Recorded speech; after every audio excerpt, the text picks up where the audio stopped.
There is a boy sleeping behind a dumpster tonight, and nobody in this town gives a damn. He is 7 years old. He has been 7 years old for 4 months now, and nobody remembered his birthday except a 5-year-old girl who brought him a cracker wrapped in a napkin like it was something precious, because to him it was. His name is Silas Mercer, and he has learned 3 things about surviving this world. Stay invisible, stay quiet, and never, ever trust the people who say they want to help you. Tonight, someone found him anyway, and they didn't come to help. Bad. If this story already has your chest tight, you're in the right place. Subscribe to the channel and follow Silas's journey all the way to the end, because what happens next will change the way you think about family, sacrifice, and what it really means to protect someone. Hit that like button and drop a comment telling me what city or country you're watching from. I want to see just how far this story travels. Now stay with me, because the night is just getting started. The dumpster behind Mercer's roadside diner smelled like old grease and something sweet that had gone wrong. Pie filling, maybe, from the day before. Silas knew every smell in that alley the way other kids knew their own bedrooms. The particular rot of Wednesday night's garbage versus Friday's. The way the exhaust from the diner's kitchen fan shifted direction when the wind changed. The sound the back door made, a specific metallic shriek 3 seconds before anyone came through it. He had been living in this alley for 6 weeks. Before that, a drainage culvert 2 miles south. Before that, a condemned building on Archer Street that had been warm for exactly 11 days before the county workers came with their orange vests and their padlocks. Before all of that was the house, and he did not think about the house. His jacket was a man's medium, gray, found in a donation bin outside a church he'd never entered. It hung past his knees, and he'd used a piece of wire to cinch the waist so it didn't slow him down when he needed to run. His sneakers had a hole in the left sole where the cardboard insert he'd cut from a cereal box was already soaking through from the November cold of the parking lot asphalt. He had $1.73 in a zip-closed sandwich bag tucked inside his left sock. He had a collection of 31 bottle caps and a coffee can with a plastic lid that he kept beneath the broken pallet he slept on. And he had a paper butterfly folded from a page of a magazine, water-stained now, the crease lines going soft, that his mother had made for him the last afternoon she had ever been well enough to sit up. He did not think about that either. What he thought about most nights was the cold, specifically how to divide himself against it, which parts of his body he could afford to let go numb and which ones he needed to keep functional. Feet had to stay somewhat warm or he couldn't run. Hands had to stay somewhat warm or he couldn't feel what he was touching in the dark. Everything else was negotiable. Tonight he was thinking about Wren. Wren Callahan was 5 years old and constitutionally incapable of walking past the diner's back alley without stopping. She came with her father sometimes when he picked up food, and she had found Silas 3 weeks ago when she'd wandered around the corner while her father was paying. She'd looked at him sitting on his pallet with his bottle cap collection spread out in front of him, organizing them by color, and she had said, "Are those yours?" "Yeah." "Can I see?" He'd almost said no. He'd been about to say no, but she was 5 and she was already crouching down to look, and something about the way she tilted her head, genuinely interested, not performing it, had stopped him. "That one's my favorite," she'd said, pointing to a root beer cap with a red starburst. "It looks like a tiny sun." He hadn't said anything, but he hadn't moved the cap away. She'd come back 4 times since, always while her father was inside. Always for 10 minutes, maybe 15, before she got called back. She'd bring him things. A cracker once, a packet of ketchup, a small orange she'd carried in her coat pocket so long it was warm. She never made him feel like a project. She never asked him why he lived outside. She just sat on the edge of his pallet and looked at his caps and talked to him like he was someone she'd known for a long time and had simply not seen in a while. Nobody else in 6 weeks had talked to him like that. He noticed the van on a Tuesday. It was a white panel van. No rear windows, the kind that was unremarkable by design. It had been parked at the far end of the diner's lot for most of the afternoon, engine off, just sitting. Silas watched it from the alley mouth, back pressed to the brick, because something about it itched at the back of his skull, the way things itched when he needed to pay attention. The van moved twice that afternoon, once to circle the block, once to reposition itself closer to the diner entrance. Both times it had moved when a family with children walked out. It was back on Wednesday. On Wednesday, Silas counted. The van circled the block 4 times between 2 in the afternoon and 6 in the evening. The second time it circled, it slowed near the playground equipment at the edge of the diner's parking lot, a rusted swing set the owner had put in years ago to give families a reason to linger. There was a little girl on the swings. The van slowed, then moved on. Silas had been 7 years old and living rough for 18 months, and he had learned things the way you learn things when survival is a daily exam. He had learned to read who meant harm before they acted. He had learned that the van was not there for food.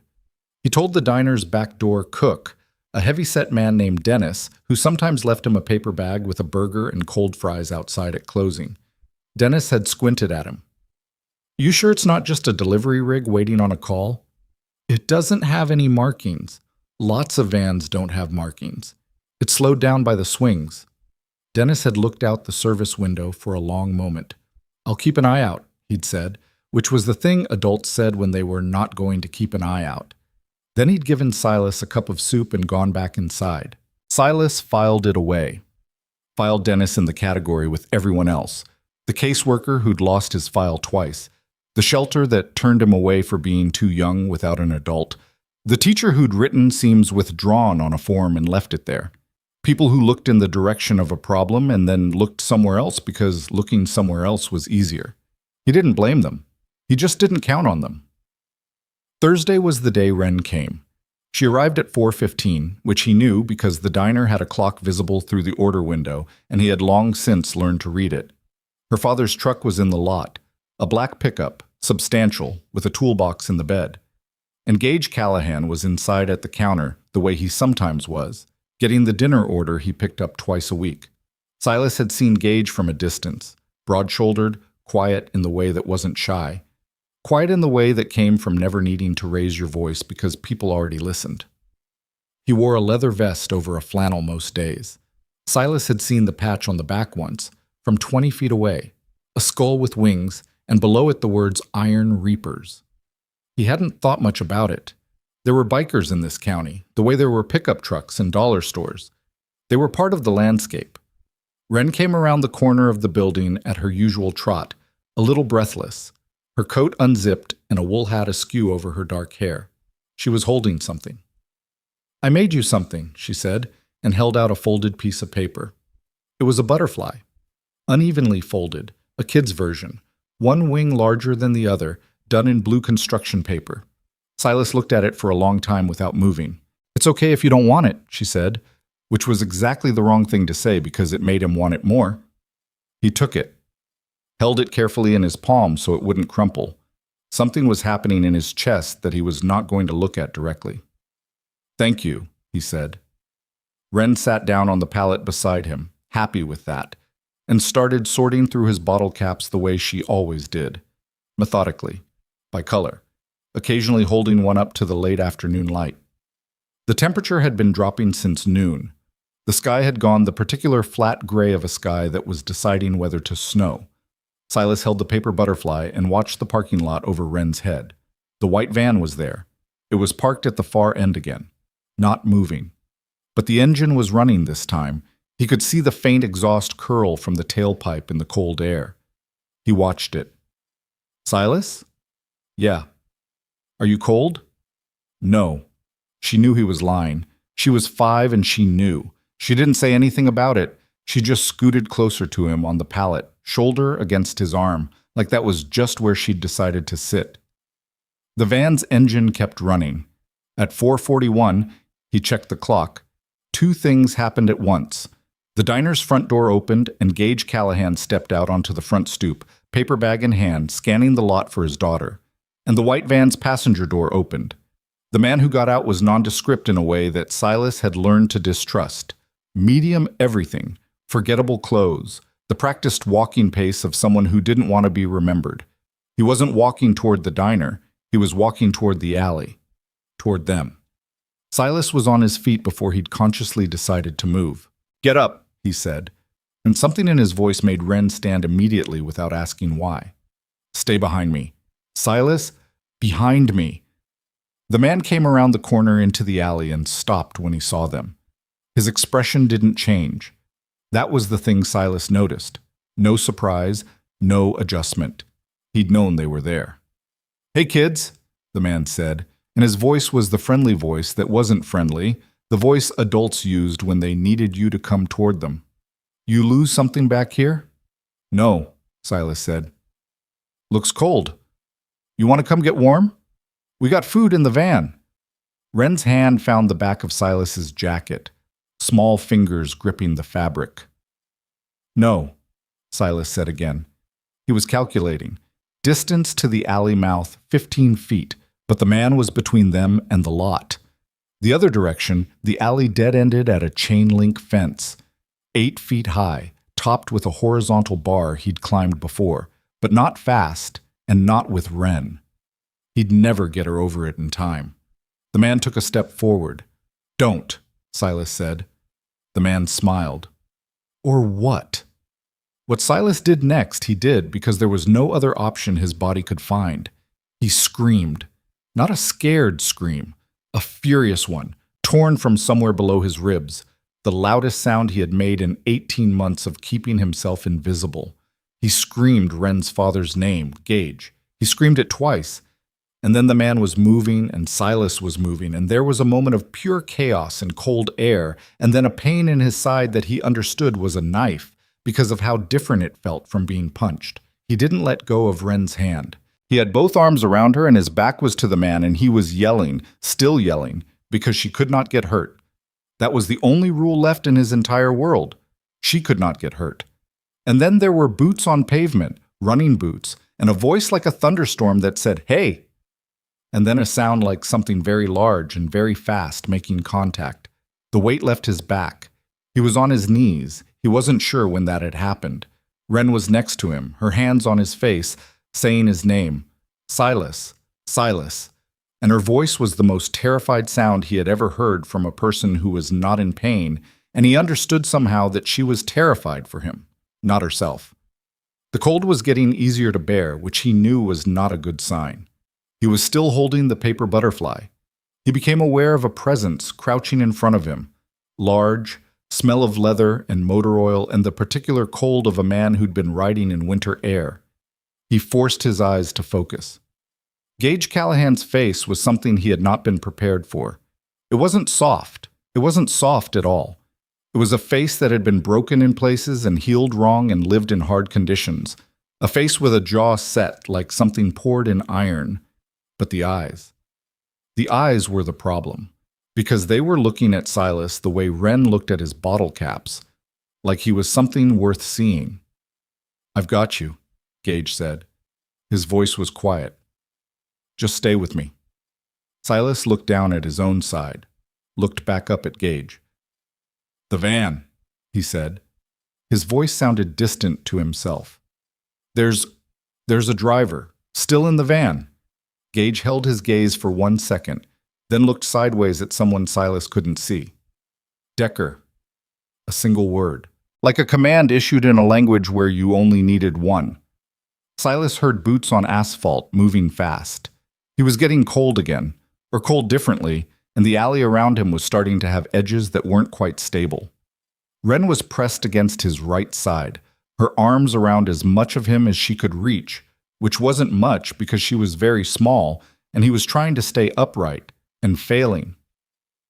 "Hey," Gage said, voice still that same quiet register that somehow cut through everything. "Look at me. What's your name?" "Silas." "How old are you, Silas?" 7. Something moved across Gage Callahan's face that was gone before Silas could name it. His jaw tightened. His eyes did something. "You screamed to warn my daughter." It wasn't a question. Silas didn't answer it.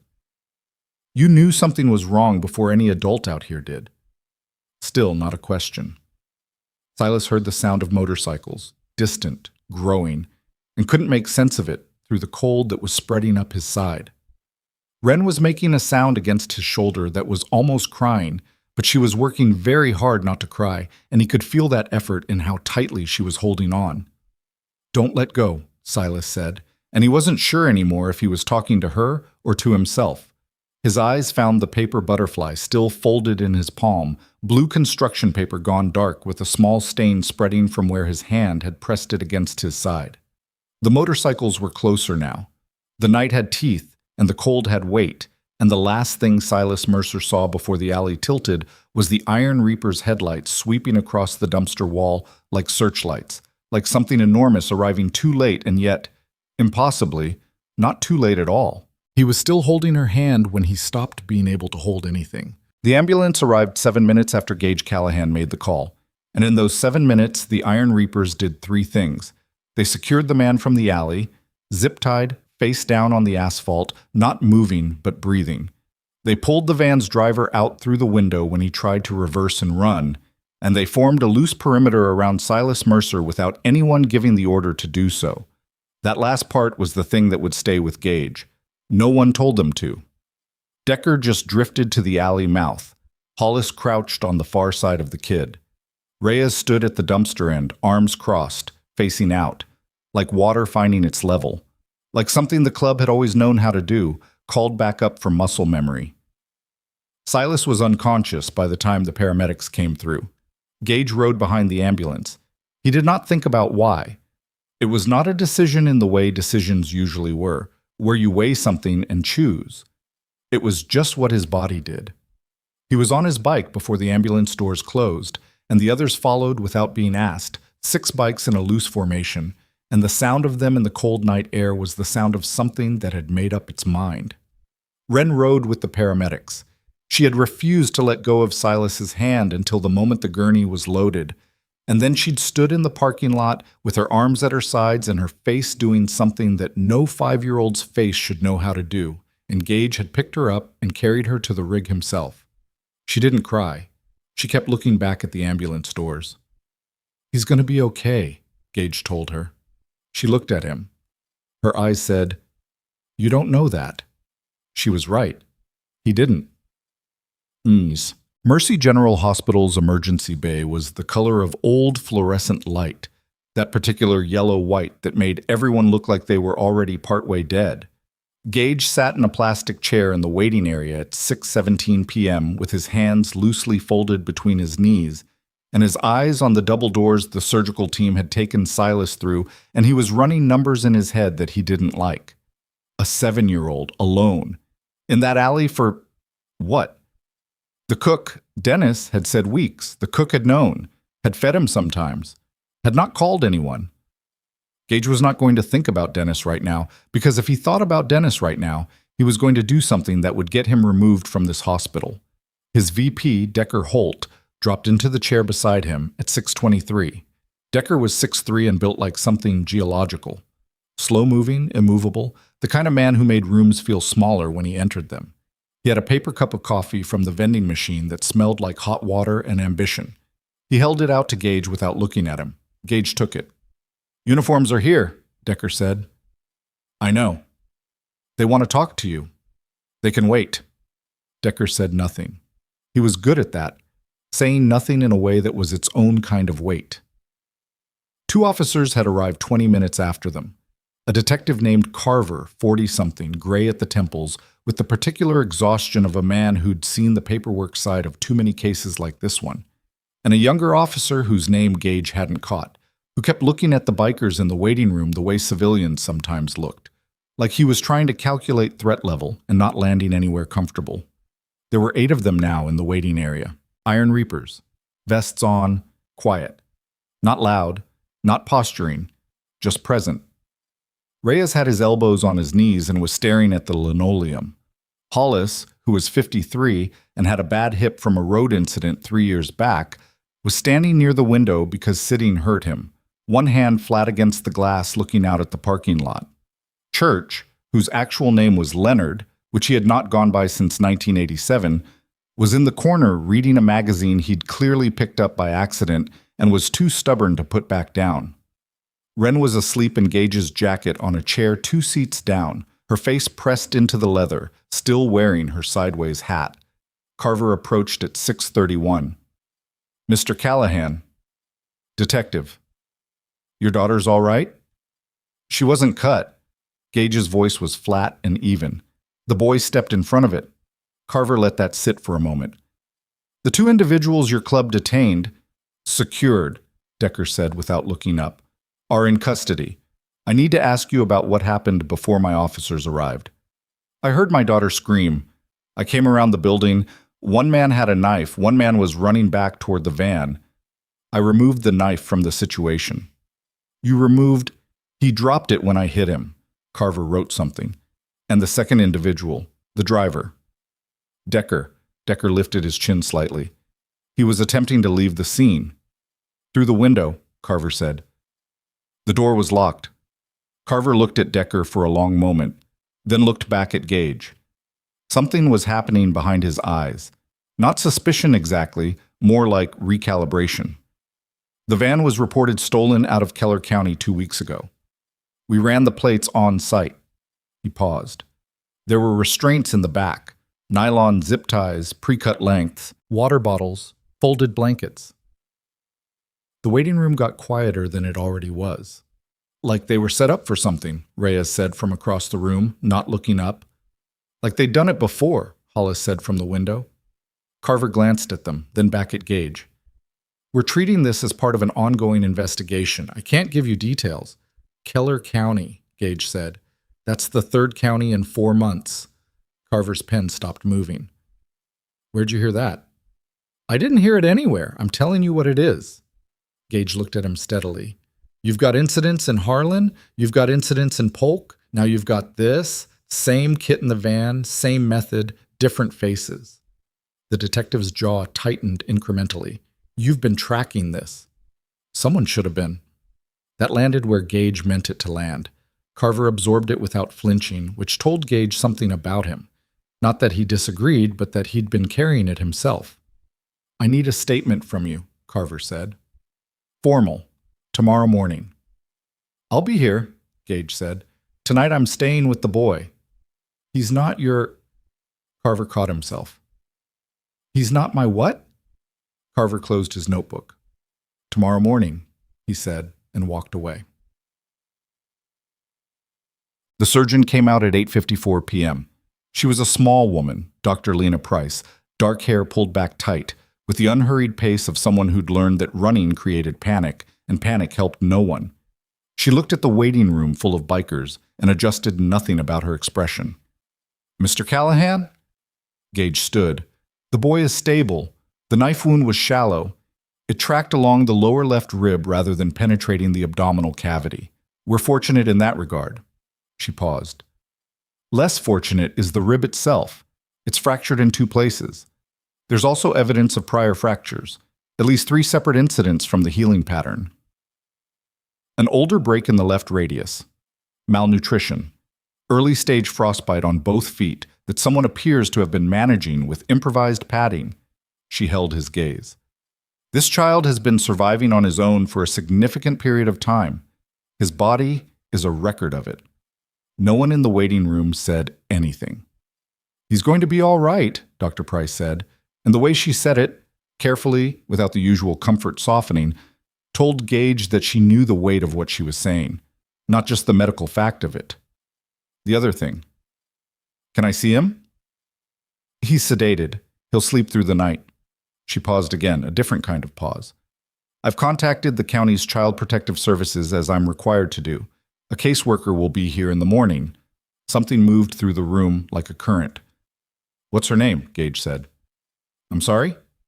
The caseworker. What's her name? Dr. Price studied him. I don't know yet. He nodded once. She left. He sat back down. Wren hadn't woken up through any of it. She shifted in his jacket and made a small sound and went still again. Decker leaned forward, forearms on his knees. CPS, he said quietly. Yeah. They're going to want to place him. Yeah. With strangers. I know. Decker was quiet for a moment. So what are we doing? Gage looked at the double doors. I don't know yet. That was a lie. He knew exactly what he wanted to do. Wanting something and having the right to it were different things, and he was not a man who pretended otherwise. He went in at 9:30, after the night nurse had checked the monitors and dimmed the overheads. He sat in the chair beside the bed and looked at Silas Mercer in the fluorescent half-dark, and what he felt was not a clean emotion. It was a compound thing. Anger, yes, the particular cold variety that didn't heat up but settled in, but underneath it something more difficult. Something he hadn't felt in a long time because he'd made a point of not cultivating it. The kid was small, even accounting for the hospital bed, which made everyone look smaller. He was just small. The IV line was taped to the inside of his right elbow. His left hand rested on the blanket, curled slightly, and on the nightstand, set carefully by someone, probably a nurse who'd found it in his grip when they'd transferred him, was the blue paper butterfly. Gage sat with that for a while. He'd had a son. He didn't tell many people. His name had been Cole, and he'd been 6 years old when a woman who should never have been behind the wheel of anything had run a red light off the 9th Street exit, and Gage had been 3 minutes away when it happened. 3 minutes that had rearranged everything about how he understood time. After Cole, there had been a period of years that he did not examine closely.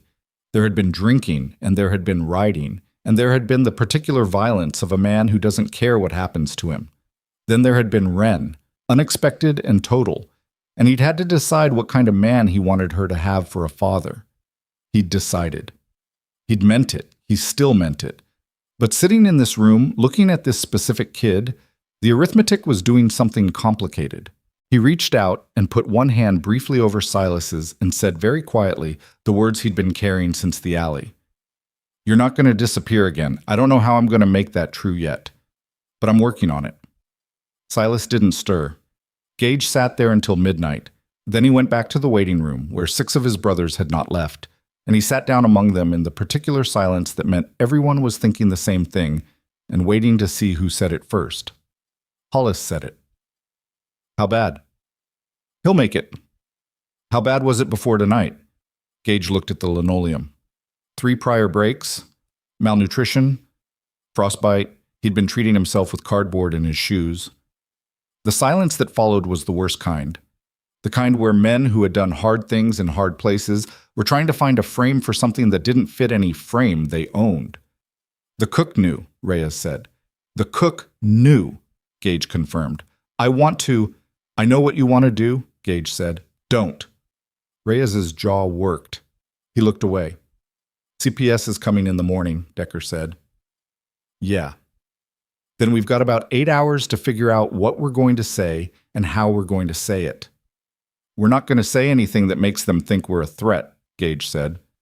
"That's rule 1. Every man in this room looks like exactly what he is. A person who gives a damn about a kid who got hurt. Nothing else. No vest tomorrow if it comes to it." That produced a particular silence. Iron Reapers without their vests in a formal setting was not nothing. It meant something about what you were willing to set aside. Nobody argued. So, the caseworker arrived at 8:15 a.m. Her name was Sandra Oakes, mid-40s, with a lanyard and a rolling briefcase, and the specific tension of a person who had done this job long enough to have developed defenses that were no longer entirely distinguishable from exhaustion. She looked at the bikers in the waiting room.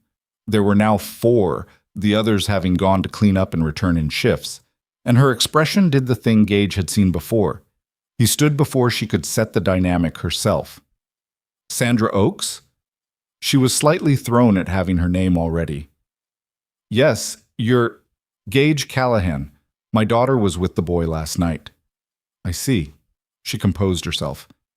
"I need to speak with Silas before anything else. Is he awake?" "He woke up about an hour ago." "Has anyone spoken to him? About placement? About—" "I told him he was safe. That's all." She looked at him for a moment. "I'd like to speak with the nursing staff first." "Of course." She moved past him. He sat back down. Decker, beside him, said nothing. They both watched her go. 22 minutes. That was how long she was with the nurses, and then with Dr. Price, and then, briefly, alone in the hallway with her phone pressed to her ear. Gage clocked every minute. When she came back, her expression had shifted. Slightly, but he caught it. Something had been added to her picture of the situation. "Mr. Callahan, can we talk privately?" They found a family consultation room, Shamang. 3 chairs, a small table, a window with frosted glass overlooking an interior courtyard. She set her briefcase down and opened it, and for a moment just looked at the file inside. Silas Mercer, she said, 7 years old. Mother deceased, Renata Mercer, 8 months ago. Cardiac event secondary to long-term illness. She paused. He was placed with a licensed foster family in Harlan County 9 months ago. He ran away 4 months into the placement. Why'd he run? She looked up. I can't disclose the specifics of in general, Gage said. In general, why do kids run from placements? She held his gaze. Because the placement isn't safe. Right. She went back to the file. The family has since been decertified. There's an open investigation. She said it neutrally, but her hand had gone still on the page.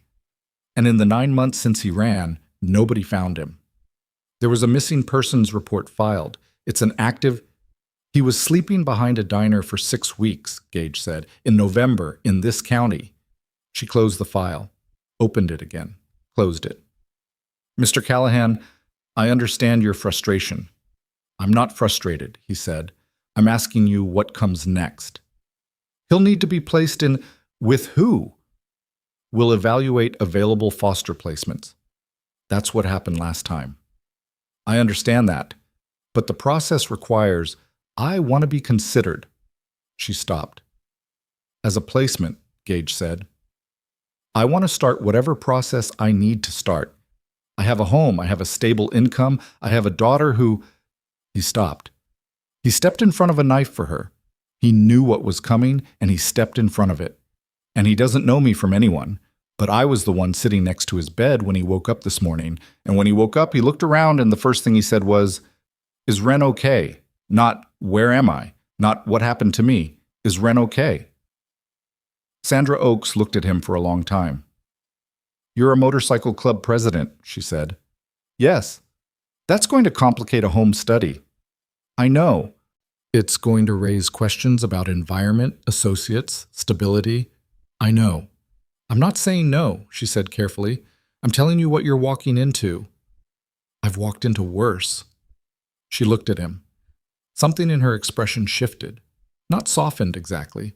More like it stopped performing skepticism and just was whatever it was underneath. I'll open a file, she said. That's all I can promise right now. Silas was awake and upright when Gage came back to the room. He'd pushed himself to a sitting position against the pillows, arms loose at his sides, and he was looking at the door the way he'd probably looked at every door he'd ever sat behind. Like he was calculating what was going to come through it. He looked at Gage and didn't look away. Ren's okay, Gage said from the doorway. She's with my neighbor. She's fine. Silas nodded once. His face didn't change. Gage came in and sat down in the chair and didn't say anything for a moment, because he had a feeling this kid responded better to silence than to talking. Some kids needed to be talked toward. This one needed to be waited for. They're going to move me, Silas said. His voice was flat, not a question. A caseworker is here. Sandra Oaks. Gage blinked. You know her? I've had 3 different caseworkers. I know how the system... He stopped. Started differently. I know how it works. What do you know about how it works? Silas looked at the window. They put you somewhere. The somewhere is supposed to be better. Then the somewhere turns out to be... His jaw tightened. He was 7, and his jaw could tighten like that. Then you run. You're not going to run, Gage said. You can't promise that. I told you last night I was working on it. Silas looked at him. For the first time, something moved across his face that wasn't controlled. Something younger. You remember that? Of course I remember it. I thought I dreamed it. Gage leaned forward, elbows on knees. I'm not going to tell you everything's going to be fine. I don't work that way. But I'm going to tell you what I'm doing, which is filing to be considered as a placement, which means, you want me to live with you? The directness of it stopped Gage for half a second. I want you to have somewhere that's safe, he said. Whether that's me or not is going to take some time to figure out. But I'm not walking out of this hospital and forgetting you're in it. Silas looked at him for a very long time. His eyes were dark brown and had seen things they shouldn't have. and he was running some internal calculation that Gage couldn't see the terms of. "Why?" Silas said. "Because you jumped in front of a knife for my 5-year-old. That's not a reason to take someone in. It's the reason I'm starting with." Something happened in Silas's face then that was complicated and quick. There and gone, a flash of something raw underneath the control, and he looked back at the window and said nothing more. On the nightstand, the blue paper butterfly sat where the nurse had left it. What none of them knew yet, not Gage, not Decker, not Sandra Oakes with her open file and her careful promises, was what Decker had found when he ran the plates on the second phone they'd recovered from the van's driver. He hadn't told Gage yet. He'd been trying to figure out how to. He found Gage in the hospital corridor at noon, and the look on his face was the specific look of a man carrying information that changes the shape of a situation. "Talk to me," Gage said. Decker handed him his phone. On the screen was a photograph, a text thread, screenshotted. Numbers only, no names. The messages were brief, operational, pickup coordinates, timing windows, references to a delivery schedule that used the word packages the way people used it when they didn't want to say what they actually meant. The last message in the thread, sent at 4:08 p.m. yesterday, 11 minutes before the van's passenger had walked into that alley, was a photograph. It was Silas, shot from a distance through the alley mouth. Silas on his pallet with his bottle caps, dated 6 days ago. "Someone's been watching him," Decker said, "for at least a week before last night." Gage stared at the photograph for a long time. "The van wasn't there for a random grab," Decker said, keeping his voice low. "Silas was the target. They'd been watching him, building a pattern. Last night was planned. Then the two we handed to Carver are not the top of this. Not close." Gage's hand tightened on the phone until his knuckles went pale. "Who sent that photo?" "Number's a burner, but—" Decker hesitated. That hesitation from Decker was its own kind of alarm. "The exchange pattern, the timing windows, the county rotation, Reyes has been mapping it against the other incidents. Harlan, Polk, now here. This isn't a local operation. This is organized, layers, and whoever is running it—" He paused again. "They're going to know last night went wrong, and they're going to want to know if there's a loose end." The corridor was quiet. Somewhere down the hall, a monitor beeped in steady rhythm. "Silas," Gage said. "He's a witness. He can place the van. He can describe both men. And whoever sent that photograph knows exactly where he was sleeping and for how long." Decker's voice was even and careful. "He's not safe in this hospital, Gage. Not if whoever runs this network decides a 7-year-old in a hospital bed is a problem they need to solve." Gage handed the phone back. He stood in the corridor for 4 seconds. He counted them, without knowing why. And then he turned and walked back toward Silas's room with the specific pace of a man who has just moved from considering something to being certain of it. The thing he was certain of was simple. The situation had just become something else entirely, and there was no version of the next 12 hours in which Silas Mercer was just a child in a hospital bed waiting for a caseworker to find him a placement. He pushed the door open. Silas looked up from the window, still running his calculations, still waiting to see what came through the door. "We need to talk," Gage said, "and then I need to make some calls. And then I need you to trust me, which I know I haven't earned yet, but I'm asking anyway." Silas looked at him for a long moment. "What happened?" the boy said. Not a question. A 7-year-old who already knew, on some animal level, that the look on Gage Callahan's face meant the situation had changed shape. Gage sat down, leaned forward, and told him the truth because this kid had been lied to by enough adults already, and because the truth, as ugly as it was the only thing Silas Mercer had ever been able to actually use. Outside, the November wind came off the highway in long, cold waves, and in the parking lot below, the Iron Reaper's motorcycles stood in a row like something patient and permanent, and Reyes was on his phone, and Hollis had his hands flat on his bike's tank looking at a map on his screen, and none of them had left, and none of them were going to. The network that had targeted a 7-year-old boy for 6 days and built a delivery schedule around his sleeping patterns did not yet know that the boy had been found by the wrong people, or rather, by exactly the right ones. By midnight, it would know. And by midnight, the Iron Reapers would no longer be waiting in a hospital parking lot. They would be moving. The calls took 40 minutes. Gage made them from the hospital stairwell, door propped open with his boot so he could see the corridor, voice low and even in the concrete echo. First call, Decker, already in the parking lot, already making his own calls. Second call, Reyes, who picked up on the first ring and said nothing when Gage spoke, just listened and then said, "Copy," and hung up.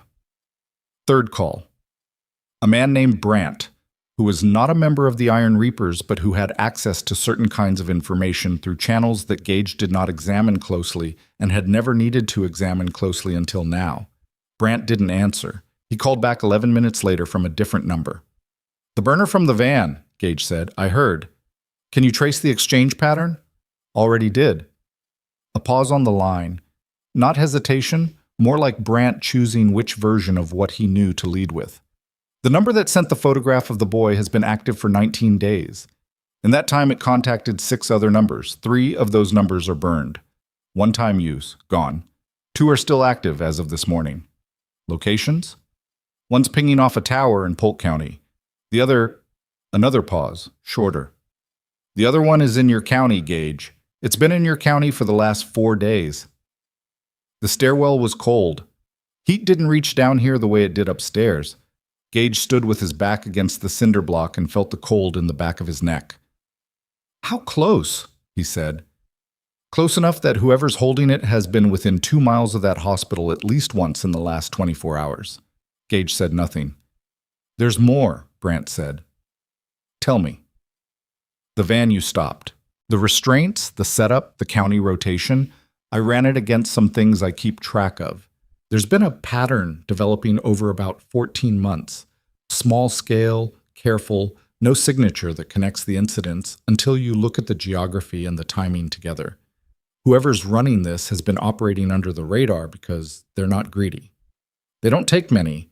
They take carefully, move quickly, and they are very good at not leaving anything that looks like a pattern until you're already looking for one." "How many?" Gage said. His voice was steady. He made it stay that way. "That I can confirm. 11. That I think is closer to the real number, more than 20. 20. "Gage." Brandt's voice dropped a register. "This is not 2 guys in a van. This is an organization with logistics and financing and probably people inside legitimate systems helping it stay clean. Last night your guys stopped a pickup. That's one thread.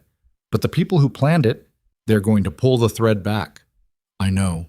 "The boy." "I know," Gage said again.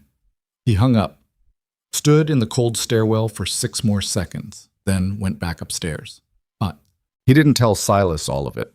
He told him enough, that the people from the van were part of something larger, that there were people who might know Silas could identify them, that the hospital was not going to be the safest place to be by nightfall.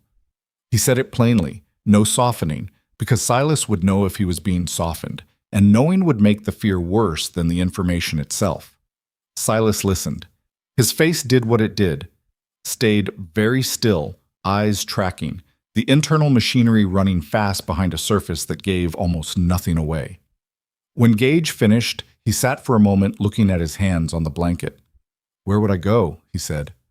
"With us. With you. For now, until we can get this handled, and until the placement situation is sorted. I've already spoken to Oakes." "You can't just take me," Silas said, and then, quieter, "People have tried to just take me." The weight of that sentence sat in the room. "I know," Gage said. "That's why I'm asking you, not telling you, asking."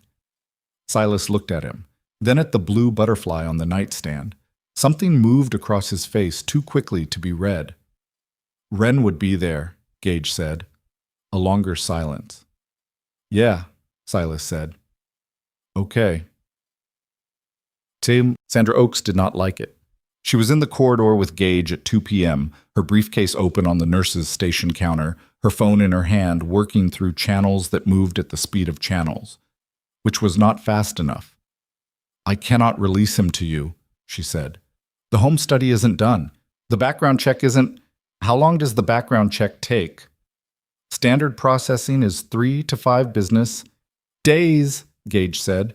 And between now and then, if I'm right about what's in this county and how close it is, what's your plan for his safety? The hospital has security. The hospital has 2 guards at the main desk and a parking lot that's open on 3 sides. He kept his voice even. Sandra, I need you to hear me. This is not a custody argument. I'm not trying to circumvent your process.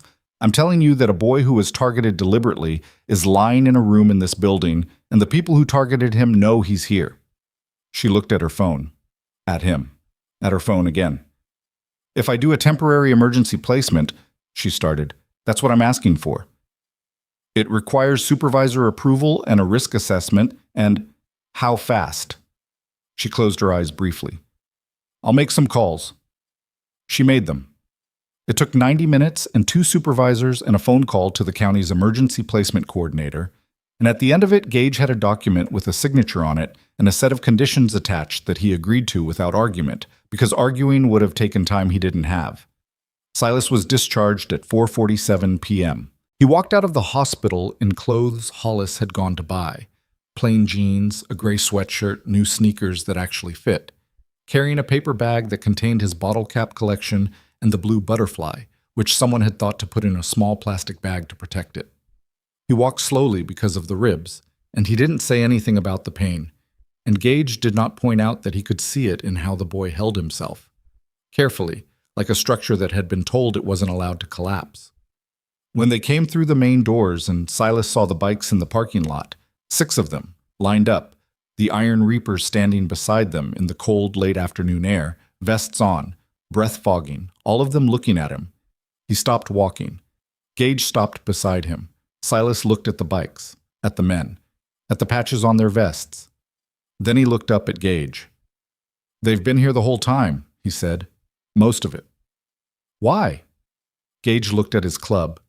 At Decker, who gave him nothing, who never gave him anything, who had been with him for 14 years through things that broke other men.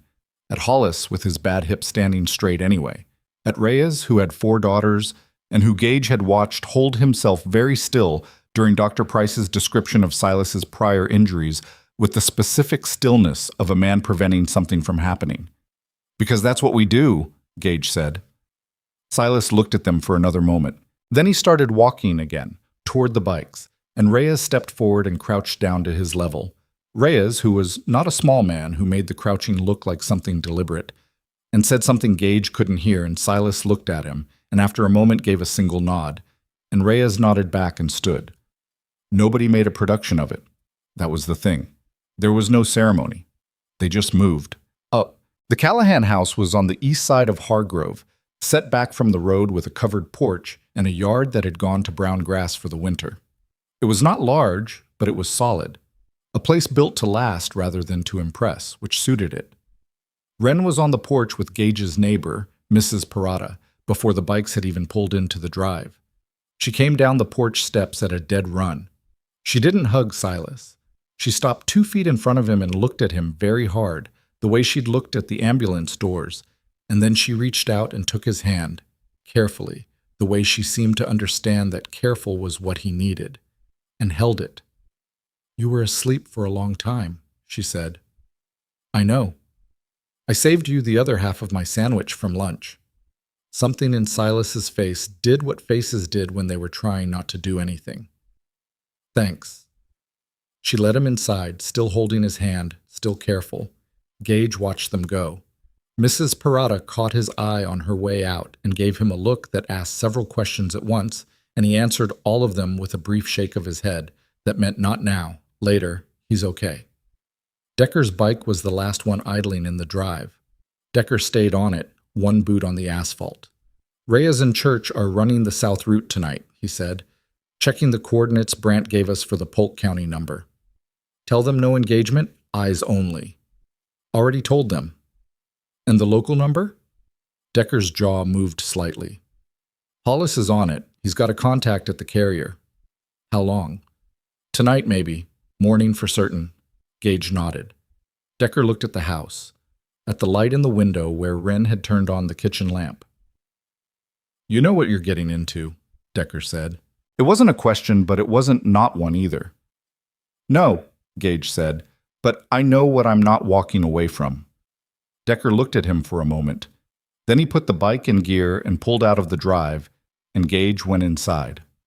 Silas ate half the sandwich Wren had saved him and then fell asleep on the couch before 7 p.m., still in his new clothes, the paper bag with his bottle caps on the floor beside him. Wren put a blanket over him with the gravity of someone performing an important task, and then went to find Gage in the kitchen. "Is he going to stay?" she said. "For now." "For after now?" "We're working on it." She looked at him with the eyes that always made him feel like she was older than she had any right to be. "He doesn't have anywhere," she said. "I know. He needs somewhere." "Wren." "Dad." He crouched down to her level. "I'm working on it," he said again. "That's the best I can give you right now. I'm working on it." She considered this. Then she went back to the living room and sat on the floor beside the couch and started very quietly sorting through her own collection of things. Small stones she kept in a jar, a thing she did when she was thinking. And Gage stayed in the kitchen and drank coffee and watched the driveway and waited for his phone to ring. It rang at 11:23 p.m. It was Hollis. "I've got the location on the local number," Hollis said. His voice was flat in the particular way it got when he was carrying something that wanted to come out sideways. "It's been pinging off 2 towers in rotation, residential area, east side." "How east?" Gage said. "Hargrove East." Something cold moved through Gage's chest. "Hollis." "I know." "How close?" A pause. "Closest tower it's hitting is the one on Mercer and 9th. Mercer and 9th. 4 blocks from this house." "They know where I live," Gage said. "Or they found out since you picked the kid up. One or the other." Gage was already moving through the house, phone to his ear, checking windows. "Get everyone up. Full watch, right now." "Already on it. Reyes is turning around from the south route. Church and Decker are 10 minutes out. I want eyes on every approach to this street. Nobody moves on anything until I say." "Copy." He hung up and stood in the dark living room.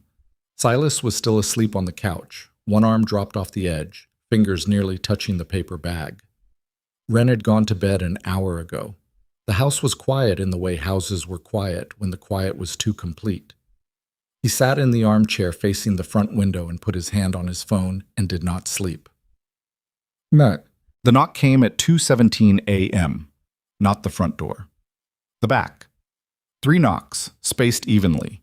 The kind of knock that was trying to sound unthreatening, which was its own kind of threat.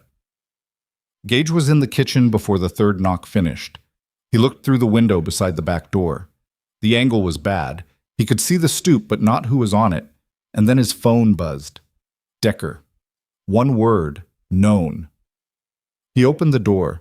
The man on the stoop was not what he expected. He was 60, maybe older, wearing a canvas work coat and no hat despite the cold, with white hair cut short and a face that had the weathered quality of someone who'd spent decades outside.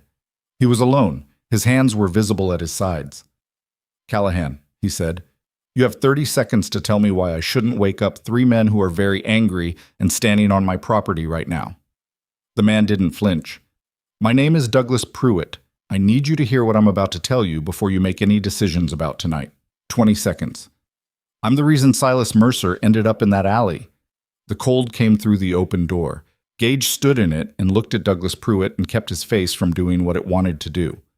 "Come in," he said. Pruitt sat at the kitchen table with his hands flat on the surface, visible, which Gage noted. The habit of a man who knew how to signal he wasn't reaching for anything.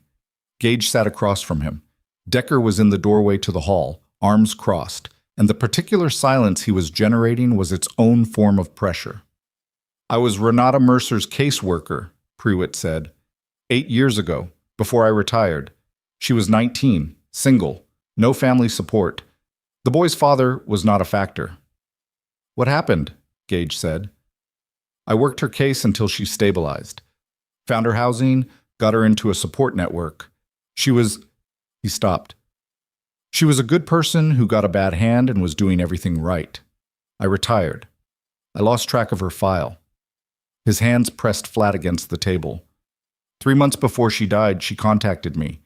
Not through the system, personally. She'd found my home address. She was scared." "Of what?" She'd been approached by a man who said he could help with her medical bills. Her condition had deteriorated and the bills were significant. He said he called it a community assistance fund, private donor, no strings. Prewitt's jaw tightened. She was smart enough to be suspicious. She sent me a name, the man's name, asked me to look into it. Did you? I tried. The name was clean on the surface. A real person, real business registration, real address. But the business address was a mail drop, and when I dug into the registration history, he stopped again. I got a phone call. Anonymous. It told me to stop looking, that I was a retired man with a daughter in college in Clearfield, and that college tuitions were expensive, and that I should think carefully about what I valued. The kitchen was very quiet. And you stopped, Gage said. Prewitt looked at the table. I stopped. Renata died. Yes. And Silas went into the system. Yes. And ended up in a placement that got decertified. Prewitt's face did something. I didn't know about the placement until 2 months ago when I started looking again. I should have... He stopped. I should have looked sooner. Gage looked at him for a long time. Behind him, he could feel Decker not moving, not speaking, the weight of him in the doorway like something geological. What did you find? Gage said. When you started looking again. Prewitt reached into his coat slowly, telegraphing every move, and produced a folded envelope. He set it on the table and pushed it across. Gage picked it up, opened it. Inside were printouts. Financial records, partial. Account numbers with the identifying digits obscured, but the transaction patterns visible. Transfer dates. Amounts. And attached to the back, a single page that was a partial organizational chart, hand-drawn, boxes and lines with initials inside them. One of the boxes near the top of the chart had the initials RV. Below it, connected by lines, were other boxes. One of those boxes had an arrow connecting it to a notation in the margin, County Placement Oversight, CPS Liaison, Harlan Polk Corridor. Someone inside the system, Gage said, not just inside, in a position to direct placements, to route specific children through specific homes. Prewitt's voice was controlled and terrible. The decertified placement Silas was in, that family had 3 foster placements in the 2 years before decertification. All of them children with no extended family, no advocates. All of them ran or disappeared or were quietly moved, and every placement was routed through the same liaison. Gage set the papers down on the table. The van last Thursday, he said. Silas was specifically targeted. They'd lost track of him when he ran. It took them 9 months to find him again. And when they found him, they didn't want to lose him a second time. Prewitt's hands pressed harder against the table. He saw the placement family. He could connect them to the man who visited Renata before she died. Maybe he doesn't know what he saw. He was 6 years old. But they don't know what he does or doesn't remember. The refrigerator hummed. Outside, wind moved through the dry grass of the yard. Why are you here? Gage said. Why not Carver? Why not go straight to law enforcement? Prewitt looked at him, and what was in his eyes was not evasion. It was something worse. Because I tried that 14 months ago, when I first started seeing the pattern. Not Carver. A different detective, different county. He paused. 3 weeks later, the file I'd submitted was listed as incomplete and returned for revision. The detective I'd spoken to transferred to a different department, and the address I'd been using at the time received a visitor who told my neighbor he was looking for me. Somebody's protecting this, Gage said. Yes. From inside law enforcement. I don't know how deep, I don't know who, but yes. Decker moved, finally, just his weight shifting, a slight repositioning. And the sound of it was loud in the silence. Gage stood up. He walked to the window and looked at the dark yard and the dark street beyond. One of his men was out there somewhere, invisible, watching. The sound of a Harley engine, very distant, moved across the night and faded. He turned back to Prewitt. The initials, RV, top of your chart. I don't have a name to go with them, only what the transactions point toward. Someone with financial interest in the network and the organizational position to insulate it. Someone who knew about Brandt's carrier contact fast enough to burn those 3 numbers. Pruitt frowned. I don't know what. Within 6 hours of us running the van's phone, Gage said, 3 of the 6 numbers in that exchange went dark. Someone knew we were looking. He let that sit. Someone who knew about our contact, or someone who had access to a law enforcement flag on the investigation. The silence that followed was the kind that came after a structural piece of understanding fell into place, shifting the weight of everything connected to it. Carver, Decker said from the doorway. His voice was flat and without inflection. I don't know, Gage said. We talked to Carver. We told him about the numbers. 6 hours later, I don't know, Gage said again. That's the problem. I don't know. He picked up the papers from the table, looked at the partial chart, at the box with RV at the top, at the lines connecting to County Placement Oversight, CPS Liaison. Silas, he said. What about him? Pruitt said. You said they don't know what he does or doesn't remember, that he might be a witness to something they can't risk. Gage looked at the doorway to the hall, where beyond it the living room was dark and quiet, and a 7-year-old boy was asleep on a couch with a paper bag of bottle caps on the floor beside him. What exactly might he have seen? Pruitt was quiet for a moment. The man who visited Renata, who offered her money.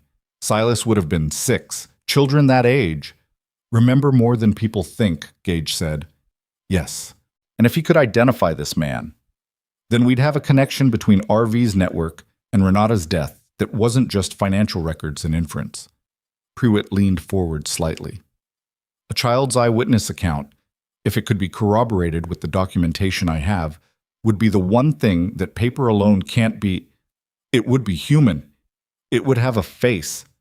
Gage stood in the kitchen and understood what this meant. Not abstractly. Concretely, a 7-year-old boy sleeping 20 feet away was the one piece of evidence that could give a nameless organized network a face, which meant the network would keep coming, however many times it took, however many different angles. Because the alternative, leaving Silas Mercer alive and reachable and eventually talking to the right people, was not something RV could afford. His phone buzzed. It was a text from Reyes. 2 words. South route. Trouble. Then 4 seconds later. They're not in Polk County anymore.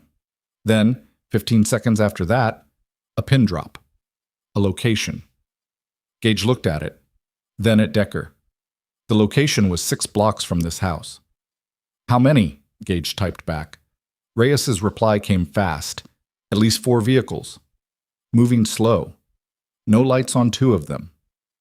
Gage put his phone in his pocket and looked at Pruitt. You need to not be in this house. Pruitt started to stand. You need to not be anywhere they can find you until this is over. He looked at Decker. The North Road. The Kettrick property. Decker was already on his phone. Hollis, he said into it. Bring the truck. Back road. 3 minutes. Pruitt stood. For a moment he just stood there, and what was on his face was something that had been living in him for a long time. The specific exhaustion of a man who had made one wrong choice and spent years inside its consequences. I'm sorry, Pruitt said, for what I didn't do. When I should have. Gage looked at him. There's time for that later. Right now, I need you gone. Pruitt nodded. Decker moved him toward the back door. Gage went to the living room. He stood in the doorway. Silas was still on the couch. The blanket Wren had put over him had slipped half off, and he'd pulled it back up in his sleep, some automatic self-preservation even in unconsciousness. The paper bag was still on the floor. The house was dark except for the light over the kitchen stove, and outside the front window the street was dark and still, and 6 blocks away 4 vehicles were moving slowly with their lights off. Gage crouched beside the couch and put his hand on Silas's shoulder, gently. And the kid woke up fast. Immediately. The way only people who'd been sleeping in unsafe places for a long time woke up, alert before his eyes were fully open. Don't make noise, Gage said quietly. Wren's okay, but we need to move. Silas looked at him. His eyes were clear. Whatever sleep had been in them was already gone. They found us, he said. Not a question. Yeah, Gage said. Silas sat up, reached for the paper bag. Stood up, carefully, one hand briefly pressing against his ribs, then dropping, not letting Gage see the pain or trying not to. He stood in the dark living room in his new shoes and his gray sweatshirt with his paper bag in his hands, and he looked at Gage, and what was in his eyes was not fear exactly. It was something past fear, something that had been forged on the other side of it. "I've run before," Silas said. "I can do it again." "You're not running," Gage said. "Not this time." "Then what are we doing?" Outside, very distant but getting less distant, Gage heard the sound of engines. Not Harleys, something else. Multiple somethings. Moving without headlights through the residential dark of Hargrove's east side, coming toward a house where a 7-year-old boy had finally, for the first time in 18 months, been allowed to sleep somewhere warm. He looked at Silas. "We're standing," he said, and then every phone in the house went off at once. The phones went off in sequence. Gage's first, then from somewhere in the back of the house, Decker's, then Rhea's on the exterior line, all of them within 4 seconds of each other, and the sound of them together in the dark house was like an alarm system finally deciding to work. Gage read Rhea's text in the living room doorway. 4 vehicles confirmed, 2 SUVs, 1 panel van, 1 sedan, stopped 1 block north, not moving, waiting on something. Waiting on something meant waiting on a signal. Waiting on a signal meant there was coordination. Coordination meant this was not improvised. This was a planned extraction with a trigger point, and whatever that trigger point was, they hadn't reached it yet, which meant there was still time. Not much, but some. "Decker," he said, loud enough to carry to the back door. "Here." Decker came back through the kitchen, phone in hand, Pruitt gone. Hollis had taken him out the back in the truck 30 seconds before the texts came in. Decker's face was what it always was, a wall with very specific information behind it. "They're holding," Gage said. "I see it. Reyes thinks they've got a spotter somewhere. Someone watching the house. Covering the front approach. Or the back." Decker looked at the ceiling briefly, a habit he had when he was mapping. Both exits, 1 watcher. Small team inside, larger team outside, waiting for confirmation the target is still here. So they're not sure. They're not sure. That was the margin. That was the thing to work with. "Wren," Gage said. Already? Get her up. Quietly. Mrs. Parada's house, through the backyard, the gap in the fence. She knows the gap." Decker moved.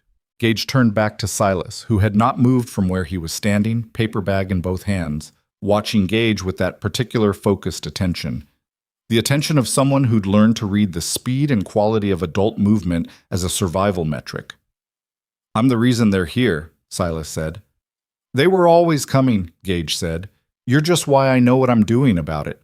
That doesn't—" "Silas." Gage's voice was quiet and absolute. "I need you to do something hard, and I need you to do it without arguing. Can you do that?" A pause. "Depends what it is." "I need you to stay in this house, in the back bedroom, with the door closed, until I come get you. That's it. That's the whole thing. You want me to hide. I want you to stay safe so that I can do what I need to do without worrying about where you are." Silas looked at him. Something worked behind his eyes.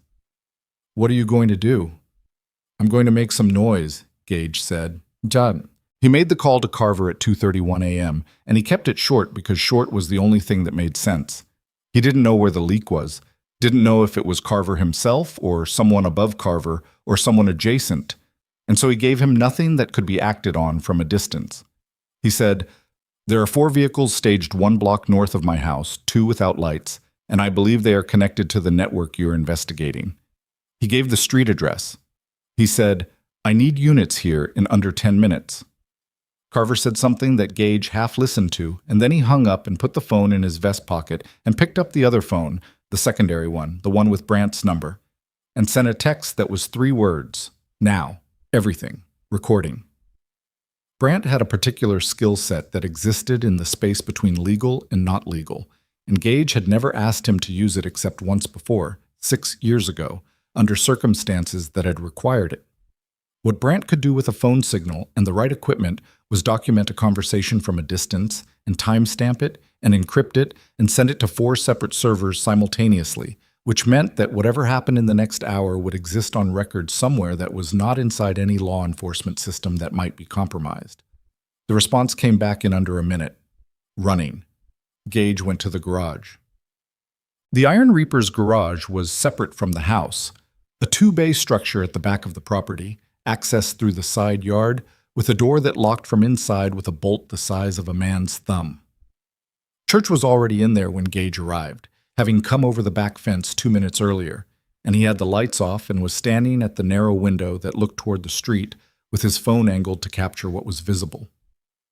"Still holding," Church said without turning around.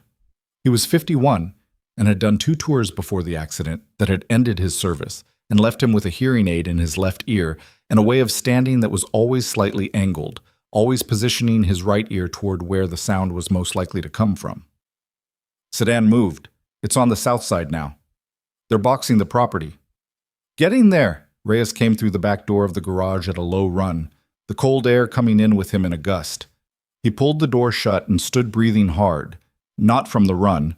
The distance was nothing, but from the controlled readiness that burned its own kind of fuel. "6, he said. "I count 6 individuals across the 4 vehicles, 2 in each SUV, 1 in the van, 1 in the sedan. Driver only in the sedan? Far as I can tell."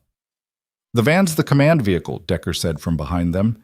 He'd come through the connecting door from the house, and behind him, very briefly visible, was Wren in her pajamas with her coat over them, rubbing her eye with her fist, and then the door closed. She was going out the other way. She would be through the fence and at Mrs. Parada's in 3 minutes.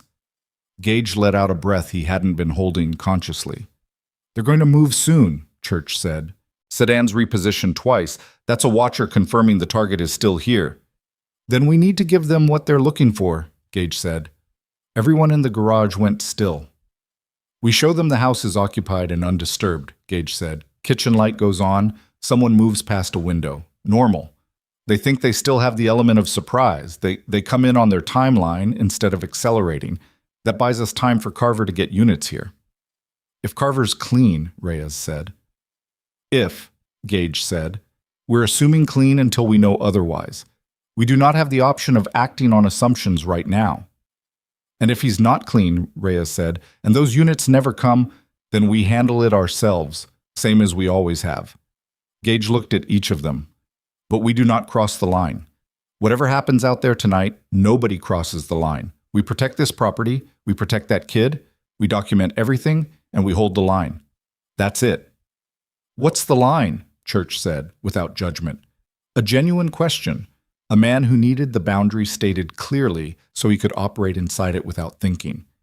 "We do not initiate, we respond, we stop, we restrain, we document. Nobody dies on this property tonight by our hand." Church nodded once. "Reyes," Gage said. "Back fence, east position. Church, the south approach. Decker." "Front," Decker said. He didn't wait for the assignment. He already had his jacket collar up against the cold, and his eyes were doing the thing they did when Decker had decided something was decided. "I need you to not do anything spectacular," Gage said. "Define spectacular." "Anything I'll have to explain to a judge." Decker's expression didn't change. "I'll be subtle," he said, which was the closest Decker ever came to a joke, and he went out the side door into the dark. Gage went back into the house. He turned on the kitchen light. He moved past the window over the sink, slowly, naturally, a man getting a glass of water at 2 a.m. He went to the back bedroom and opened the door. Silas was sitting on the floor in the corner, back against the wall, paper bag beside him. He had his knees drawn up and his arms loose over them, and he was not doing the things scared kids did. He was not in a ball, not covering his head, not making himself small in the way that was about disappearing. He was in the corner because corners meant one direction of approach, and his back was against the wall because walls didn't surprise you, and his arms were loose because loose was faster than tense. He had positioned himself in this room the way someone positioned themselves in a space they expected to defend. 7 years old. Gage crouched in the doorway. "Wren's safe. She's next door."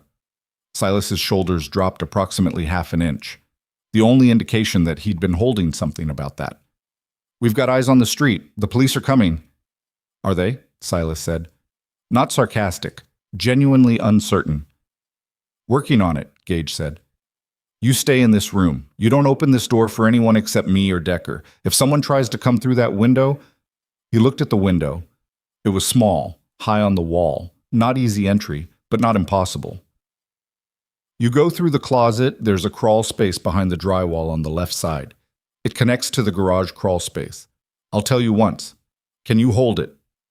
Closet, left side, crawl space, Silas said immediately. Good. Gage?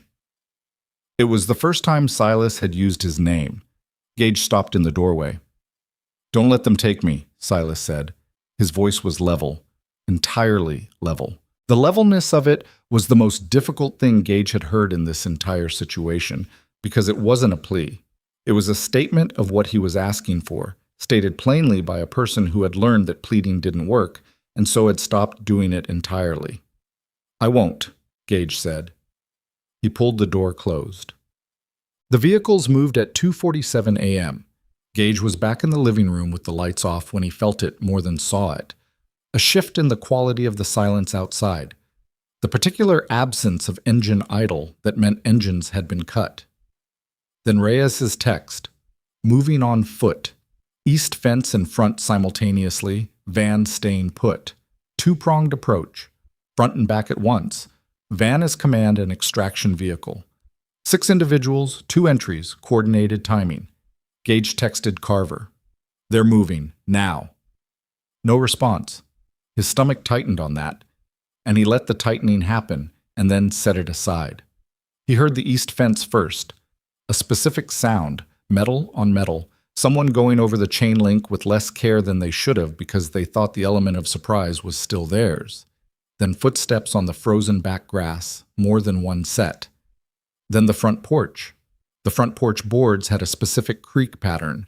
3rd board from the left, then the step below the door. And he heard both in sequence, which meant someone had just walked across his porch in the dark without turning on a light. And they were good enough to move slowly, but not good enough to know which boards to avoid, because they hadn't been here before. Gage stood in the dark living room and breathed. The front door handle moved. Not a knock, not an announcement. The handle moved. Slow. Incremental, testing the lock. Gage had locked it, but he had also unlocked the deadbolt 40 seconds ago because he needed whoever was on the other side of this door to come through it, to be inside this property, to be unambiguously committing to something that could be documented and charged. And a locked door kept them outside where the angles were worse and the documentation was harder. The door opened. 2 men. The first one came through fast and low, which was trained movement. Not a civilian, not someone new to this. Dark clothes, no visible markings. The second one was a step behind, covering the first. They were in the living room before they registered that Gage was standing 8 feet away in the dark, and by the time they registered it, he had already turned on the lamp. The lamp was very bright. Both men flinched, involuntary, the pupils needing a second. And in that second, Gage said, "You're being recorded. Every entrance point on this property has a camera. Whatever you do in the next 30 seconds is documented." The first man recovered fast. He had something in his right hand that was not a knife, smaller, more professional. "Where's the kid?" he said. "Not here," Gage said. "We know he's here." "Then you know wrong." The man's eyes moved around the room, taking inventory, looking for the tell that Gage was lying, not finding it, because Silas was behind a closed door at the back of the house, and the house looked, from this angle, empty. "Step aside," the man said. "No," Gage said. The second man moved toward the hallway. Gage moved at the same time, not toward him, but into him. Body contact, the controlled collision of someone who knew exactly what he was doing. And the second man hit the wall and made a sound, and the thing in his hand clattered to the floor, and Gage put one hand on the wall beside his head, and said, very quietly, into the side of his face, "Stay down." The first man came at Gage from behind. What happened next was not clean. It was not cinematic in any of the ways that word usually meant. It was close and loud, and the lamp went over and the room went dark again, and Gage took a hit across the left shoulder that went deep into the muscle and made his arm go briefly wrong, and he used the momentum of it to turn and get the first man's weight against him and use that weight against the first man. And they went into the wall together, and plaster gave, and someone outside the house, Decker, that was Decker's voice, was shouting something short and hard. Then outside, the sound of a Harley. Not just one, multiple. The sound of multiple Harleys coming down a residential street at 3 a.m. in November was not a quiet sound. It was the sound of something arriving with intention, with weight, with the absolute disinterest and subtlety that came from men who had decided subtlety was no longer serving any purpose. The sound moved through the walls of the house like the bass note of something enormous, and Gage felt it in his chest, even through the adrenaline and the pain in his shoulder. He had not called for more men. He hadn't needed to. They'd come. The first man on the floor said something, a word, sharp, into what Gage now saw was a radio earpiece. Getting pulled back. Reassessing. The exterior situation had changed, and whoever was in the van was revising the plan. Gage put his boot on the man's wrist. "Tell them to stand down," he said. "Tell them right now." "Get off! The police are 60 seconds out, and I have 6 brothers outside, and you are done. Tell them to stand down." The man's jaw worked. He said something into the earpiece in a voice too low to hear. Outside, shouting. Decker's voice, and another voice, and then a sound that was someone hitting the frozen ground, and then silence. Then, sirens. Finally, sirens from the north, 2 sets, growing fast. Gage stepped back from the man on the floor. He stood in the dark living room with his shoulder sending information up his arm that he was not processing yet, and he looked at the 2 men and said, "Don't move." He went to the hallway, went to the back bedroom door, knocked twice, then once, the pattern he'd told himself to establish and then forgotten to tell Silas, because it had happened too fast, and he registered that failure as he knocked. The door opened anyway. Silas was standing in the gap, and he'd found the closet. Gage could see the closet door was open behind him. But he hadn't gone into it. He'd opened it and then not gone in. He'd stayed at the bedroom door. "I heard it," Silas said. "It's over," Gage said. "You're okay." "Are you okay?" Gage looked at his left arm. His shoulder was wet where the sleeve was darkening. He looked back at Silas. "I'm fine." Silas looked at the sleeve. His jaw tightened. "You're not." "I'm fine enough," Gage said. "Come here." The police arrived in 2 vehicles, 4 officers, Carver in his own car behind them. And Carver's face, when he came through the front door and surveyed the living room and the 2 men on the floor, did something that Gage watched closely. The expression was not guilty. But it was also not surprised in the way it should have been surprised, and that distinction was one Gage filed and did not speak aloud. Not yet. Decker had the man from the back approach in zip ties on the patio, which he explained to the officers with the specific minimalism of a man who is very practiced at explaining things to law enforcement. The officer who took over from him did not look happy about the zip ties, but also did not uncuff the man immediately, which told its own story. Carver pulled Gage aside in the front yard. The night was very cold. The sirens had died, but the lights on the police vehicles were still going, blue-red washing the brown winter grass in alternating color. "The van," Carver said. "Block north. It hasn't moved." "There's a driver?" "Yes." Carver spoke into his radio, then looked at Gage. "Your shoulder needs to be looked at. When this is done." When this is done," Gage said. Carver studied him.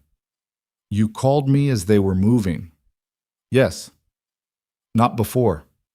I called you when I had something concrete. I didn't call you earlier because I wasn't sure the information would stay where I put it." A beat of silence. Carver's face did something careful. "That's a significant thing to say to a detective." "Yes," Gage said. "It is." "Are you saying you think there's a leak in—" "I'm saying I'm being careful. I'm saying I have documentation of the communication pattern from the van's phone that I have preserved outside the department's system. I'm saying that if that documentation gets compromised, I have it in 4 other places." He held Carver's gaze. "I'm not saying it's you. I'm saying I don't know who it is, and until I know, I'm protecting the information the same way I protected that kid." Carver was quiet for a moment. Something moved behind his eyes that Gage could not fully read. But it was not hostility and it was not guilt. It was more like recognition. The look of a man who had been working a compromised environment and wondering who else could see it. RV, Carver said. Gage went still. You know the name, he said. I know the initials. I've been sitting on them for 3 months because every time I move toward them, something in the investigation goes sideways. Carver's jaw tightened. I don't know who in the department. I'm trying to find out. And I have been working this completely alone because I don't know who I can trust. Gage looked at him for a long time. Then maybe, he said slowly, we should compare notes. Before Carver could answer, his radio crackled. An officer's voice, tight with something. Detective Carver, the van, driver's gone. Side door was open when we reached it. He's on foot. Direction, Carver said into the radio. East. East was the direction of Mrs. Parada's house. Gage was moving before the word finished. He went across the front yard at a run, left arm held against his body because the shoulder had decided it was done cooperating, and he heard Decker behind him and Reyes somewhere to the right, and the night air was ablaze against his face, and his boots hit the pavement of the sidewalk, and he turned east and ran. He heard the Harley before he saw it. Church's bike, idling at the corner 2 houses down, Church standing beside it, looking east with his good ear toward the darkness, and Church saw him coming and pointed. One direction, definitive. Fence line, Church said. Cut between properties. Gage went between properties. Side yard, narrow, dead grass, and a discarded plastic chair and a chain-link fence at the back that he hit at speed and went over. And the landing sent the shoulder information up to a volume he could no longer set aside. And he stood in the backyard of a stranger's house, breathing hard and looking east. Mrs. Parada's house was the 3rd lot over. The lights were on. They had not been on when Wren went through the fence 30 minutes ago. Gage ran. He cleared the second fence faster than the first, operating now purely on the fuel that had no name but that he recognized. It was the same fuel from 18 months ago on the 9th Street exit. The same fuel that had been running in reserve since then, waiting to be called on, and it burned very clean and very hot, and it was why he was over the 3rd fence before he'd consciously registered reaching it. He came into Mrs. Parada's backyard and stopped. The back door of the house was open. The light from the kitchen fell out across the patio in a yellow rectangle. He could hear something, a voice inside. Low, male, not raised. He went to the door. The kitchen was empty. He moved through it. Hallway. The voice was coming from the front room, and he went toward it and stopped in the hallway doorway. Mrs. Parada was on the couch. She was unhurt. He checked that first, automatically, and she was unhurt. But she was very still in the way people were still when they had been told to be still by someone they believed would enforce the instruction. The van's driver stood between her and the front door. He was younger than Gage had expected. Late 20s, compact, with the specific blankness of someone who had been trained out of expression as a professional liability. He was not pointing anything at Mrs. Parada. He didn't need to. His presence in the room was the weapon.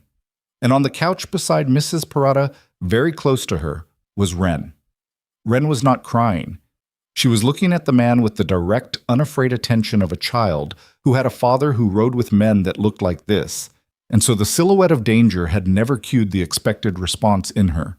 But her hand was gripped tight in Mrs. Parada's hand, and that told Gage everything he needed about how well she understood the situation. The man looked at Gage. "Where's the kid?" he said. "Not here," Gage said. "You keep saying that." "Because it keeps being true." "The boy," the man said. "Silas Mercer. We know he was picked up from the hospital today. We know he's in your house." "Then you know wrong," Gage said. "Again." The man looked at him, looked at Wren beside Mrs. Parada, then back at Gage. And what he did with his eyes in that sequence was something Gage had been watching for, and something he had promised himself he would not allow. And something that, now that he was standing in this room with his left arm against his body and his shoulder burning and his daughter 5 feet away on a stranger's couch, made the temperature behind his eyes go very cold and very specific. "You want to be very sure," Gage said, and his voice was quieter now than it had been all night, "of what you're about to imply." The man's jaw shifted. He was recalculating. Something in Gage's stillness was giving him new information about the risk parameters. "RV wants the boy," the man said. Straight, transactional, the voice of someone switching tactics to direct appeal. You give us the boy, this ends, your family stays clean, your club stays clean. Nobody pushes on your license, your background checks, your property records, everything you've built. And if I don't? The man looked at Wren. He didn't finish the sentence. Gage looked at his daughter. She was looking back at him, and in her face was the face she'd had in the hospital corridor, looking at the ambulance doors. Older than it had any right to be. Not because she wasn't scared, but because she was scared and choosing not to be controlled by it. And she had learned that from somewhere, and he knew where she had learned it. And that knowledge was a thing that moved through him from his feet to the top of his skull in approximately 1 second. He looked at the man. "Wren," he said. "Come here." The man moved slightly, not quite blocking, but adjusting, showing he could. "She's not yours to hold," Gage said. His voice had gone to a register he rarely used. Not louder, the opposite. "And I'm going to tell you one time, step aside." "You give me the Step aside." The man looked at Gage's right hand and then at his left arm and was calculating odds in real time, and he was not wrong about the math. Gage was operating at a deficit. The shoulder was significant, and the room was not in his favor. But the man was also making a mistake that people sometimes made about the kind of person Gage was, which was the assumption that the calculation mattered. The door behind Gage opened. Decker filled the frame. Behind him, barely visible in the dark of the backyard, Reyes. And behind Reyes, the sound of boots on pavement. More than 2 sets. The man's odds changed shape entirely. "Step aside," Gage said for the 3rd time. And the man, after 3 seconds, 4, the longest 4 seconds of the night, stepped aside. Gage crossed the room. He put himself between the man and Wren stood immediately and pressed into his right side without making a sound, her arms around as much of him as she could reach, and he put his right hand on the back of her head, and she was warm and unhurt and here, and he stood there with his daughter against his side and his club at his back and faced the man across the room. "Decker," he said. "Yeah." "Hold him until Carver gets here." "Already texted him." Gage nodded. He looked at Mrs. Parada, who had not moved from the couch. "You're okay," he said. "We've got him." She exhaled. It was a long exhale, the kind that had several minutes of held breath in it. Wren pulled back slightly and looked up at Gage's shoulder, at the darkened sleeve. "You're hurt," she said. "Little bit." "Dad?" "Wren, you said you were fine." "I'm fine enough," he said. "That's what I said." She made a sound that was deeply unimpressed, which was so specifically her that he almost laughed. He didn't laugh, but he almost did. Carver came through the back door 90 seconds later, and 2 officers with him, and the man went into cuffs without resistance. He was done, and he knew he was done, and the specific blankness had come back over his face that was not absence of emotion, but the management of it, a professional setting something aside to deal with later. Carver looked at Gage. "The kid?" he said. "Where is he actually?" "My house, back bedroom. Decker's guy is with him." "He's safe?" "He was safe the whole time," Gage said. "That was always the plan." Carver looked at him for a moment, then at the man in cuffs. "We're going to need to talk. All of it. Tonight." "Yeah," Gage said. "Tonight. But first..." He looked at his shoulder, at Wren still tucked under his arm, at the kitchen light still falling out through the open back door into the cold yard where his brothers were standing down, phones out, engines ticking as the bikes cooled. "First I need to check on my kid," he said. Carver nodded once. And whatever that nod meant, whether it was concession or understanding or something in between, Gage didn't analyze it. He was already moving back through the kitchen, back through the yard, back toward the gap in the fence and the cold grass and the 3 lots between here and the back bedroom, where a 7-year-old boy with broken ribs and cardboard-insulated shoes and a paper butterfly was sitting on the floor with his back against the wall, waiting to find out if the world had finally, this one time, done what it said it would do. The night air came off the highway in long, cold waves. The Harleys in the street were silent now. The blue-red light from the police vehicles had moved 1 block north, and somewhere above the roof lines of Hargrove's east side, the sky was beginning to do what skies did at this hour. Not light yet, not quite, but losing its certainty about the dark. the way knights did when they had run out of reasons to hold on. Gage Callahan walked through the gap in Mrs. Parada's fence, with his daughter's hand in his right hand and his left arm held against his body and his shoulder sending him information he was going to deal with imminently, and he thought, not yet. Not yet. There was still one more thing the knight needed from him before he was allowed to stop. He went through the back door of his house, down the hall, and knocked on the bedroom door. Twice, then once, the pattern he'd forgotten to tell Silas about before and was telling him now by doing it, and waited. The door opened. Silas stood in the gap. Still in his gray sweatshirt, still in his new shoes, the paper bag at his feet.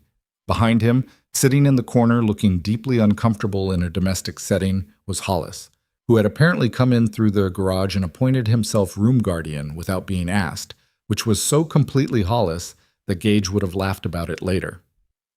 Silas looked at Gage's shoulder, then at his face. "You said you were fine," Silas said. "I said fine enough," Gage said. Silas looked at him for a long moment. 7 years old, and the look he was giving had things in it that 7-year-olds shouldn't carry. But they were there.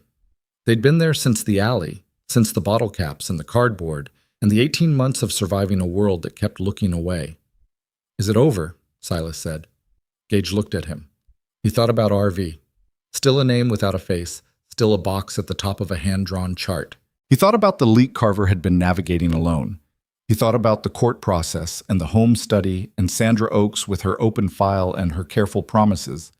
He thought about what over meant. "The tonight part," he said. "Yeah, the tonight part is over." Silas absorbed this. "But not the rest." "Not the rest. Not yet." A long pause. The house was settling around them, the particular settling of a structure after stress, small sounds, adjustments, the way buildings breathed when the pressure changed.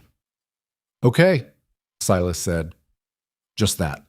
"Okay." And the word in that voice with that weight behind it, the weight of a kid who had learned not to trust okay, who was choosing to say it anyway, landed somewhere in Gage Callahan's chest and stayed there. He reached out and put his right hand briefly on the side of Silas's head, the way he did with Wren sometimes. Not a ruffle, not a pat, just a hand, just contact, just the wordless physical statement that said, "I see you, you're here, this is real." Silas didn't pull away. Hollis from the corner cleared his throat. "Somebody going to deal with that shoulder, or are we doing macho stoicism until the morning?" "Macho stoicism," Gage said. "Outstanding," Hollis said, and stood up, already reaching for his phone to call someone who could actually help, because Hollis had learned 30 years ago that macho stoicism and doing the practical thing were not mutually exclusive. Outside, the first gray suggestion of dawn was touching the eastern edge of the sky above Hargrove, and the iron reapers were in the street, and the police vehicles were moving, and somewhere inside a county building a man named R.V. did not yet know that the night had not gone the way it was supposed to go, that the thread he'd pulled had not unraveled what he'd expected, but had instead pulled something else toward him, something large and patient, and not done yet, something with engines and leather and the particular quality of men who had decided to stand somewhere and meant it. Not done yet, not even close. The shoulder needed 7 stitches. Dr. Price did them herself in the Callahan kitchen at 4:30 in the morning, because Gage had refused a second ambulance ride, and Decker had called her directly, and she had come without being asked twice, which said something about the kind of person she was. She worked in the light over the kitchen table with a travel medical kit that Hollis had produced from his saddlebag, the kind of kit a man carried when he'd spent enough years in situations where waiting for a hospital wasn't a realistic option. And she did not say anything about the circumstances that had produced the wound, and Gage did not offer. Silas sat at the other end of the kitchen table and watched. He'd refused to go back to the bedroom. He'd said it simply, "I'm not going back in there." And nobody had argued, because nobody with eyes could argue with him after the night they'd just had. So he sat at the table with his paper bag beside him, and he watched Dr. Price work, and occasionally he looked at Gage's face to check something, and Gage let him look. "You're going to be sore for 2 weeks, Dr. Price said. "Don't lift anything significant with that arm." "Define significant," Gage said. She looked at him. More than a coffee cup. That's not workable. Make it work. She tied off the last stitch, sat back, looked at Silas across the table. How are the ribs? Fine, Silas said. She looked at him the same way she'd looked at Gage. Define fine. A pause. They hurt. Yes, they will for a while. If the pain gets worse instead of better, someone tells me immediately. She looked at Gage. He needs to sleep. Actual sleep. Not vigilance with his eyes closed. I know. Do you know? I know, Gage said. She packed her kit. At the door she stopped and turned back, and what was on her face was not the professional neutrality she'd been wearing all morning, but something underneath it. Something that had been there since the hospital, since she'd read Silas's body like a document and told Gage what it said. Whatever you're trying to do here, she said, it matters. She left. The kitchen was quiet. Outside, the sky had moved from its gray suggestion of dawn into the actual early light, pale, cold, the particular color of November mornings that offered nothing but the bare fact of themselves. You should sleep, Gage told Silas. So should you. I will. When? Later. Silas looked at him, then looked at the table. He pulled the paper bag toward him, opened it, and took out the blue butterfly. Still in its plastic bag, still intact. He set it on the table between them and looked at it. My mom made one like this, he said. The one I have, had. A pause. It's in the other bag. I know. Hollis brought both bags. Silas looked up briefly. He didn't have to do that. He knows. Another silence. The coffee maker on the counter had been running since someone, Reyes probably, had started it an hour ago, and the smell of it had been filling the kitchen, and it was the specific smell of that specific hour. The smell of people who had been awake too long sitting in a kitchen trying to figure out what came next. What happens now? Silas said. In terms of what? The people. He paused, and in the pause Gage could see him deciding how to frame it, what language to use for a thing he only understood in the terms available to a 7-year-old who had been surviving without adults for a long time. The ones behind it. Carver has 4 of them in custody as of an hour ago. The van's driver, the 2 from the house, and 1 from the exterior who Reyes held until the police arrived. Gage paused. The top of it, the person who organized it, that's going to take longer. The documentation Pruitt has, combined with what Carver's been building and what Brandt recorded last night, is enough to open a federal case. That's already in motion. Will they find them? Yes, Gage said. He said it the way he said the things he meant completely. Silas looked at the butterfly again. Pruitt, he said. The old man. You know who he is? He came to see my mom once, before she got really sick. I remember him. He touched the edge of the plastic bag. He sat at our kitchen table. He looked like he felt bad about something. He did, Gage said. He does. Is he going to be okay? The question, its direction, the fact that it was pointed outward, at Pruitt, at someone else's well-being, sat in the kitchen for a moment. He's at a safe location, Gage said. Hollis is with him. He's cooperating fully with the investigation. He paused. He's been carrying what he didn't do for a long time, Silas.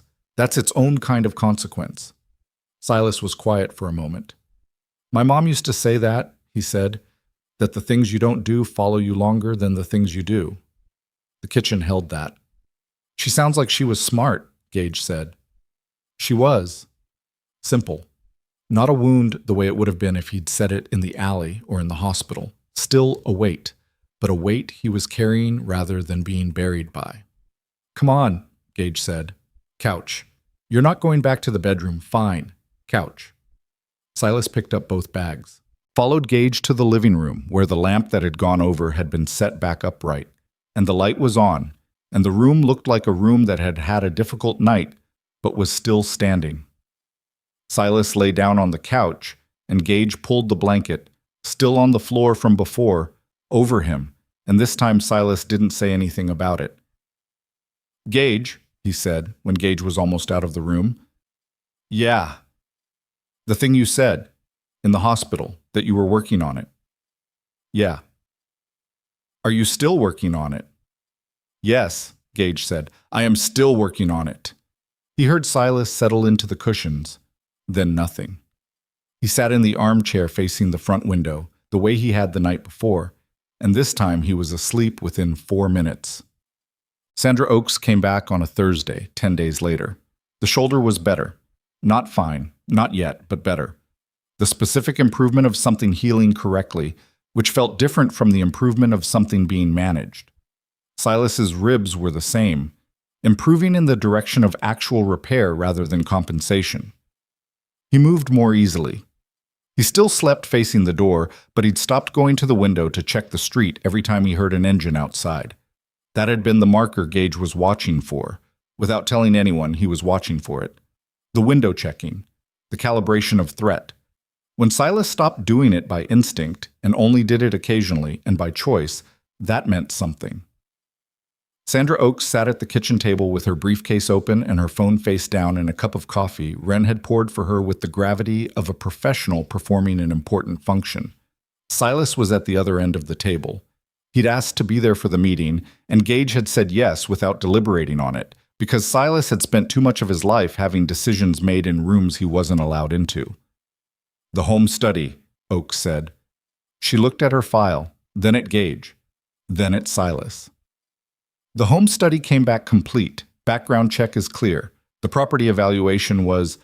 She stopped, and the stop was the specific kind that meant she was choosing language. The evaluator noted the clubhouse structure on the adjacent property and the number of associated individuals who access it. That generated some additional questions. I answered the additional questions, Gage said. You did. And the answers in combination with the character references submitted... She paused again. 14 character references, Mr. Callahan. 15, Decker said from the doorway, where he'd been standing for the duration of the meeting because Gage had not told him to leave and nobody else was going to. Oaks looked at him briefly.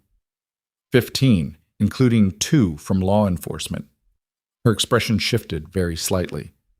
Detective Carver's reference was specific.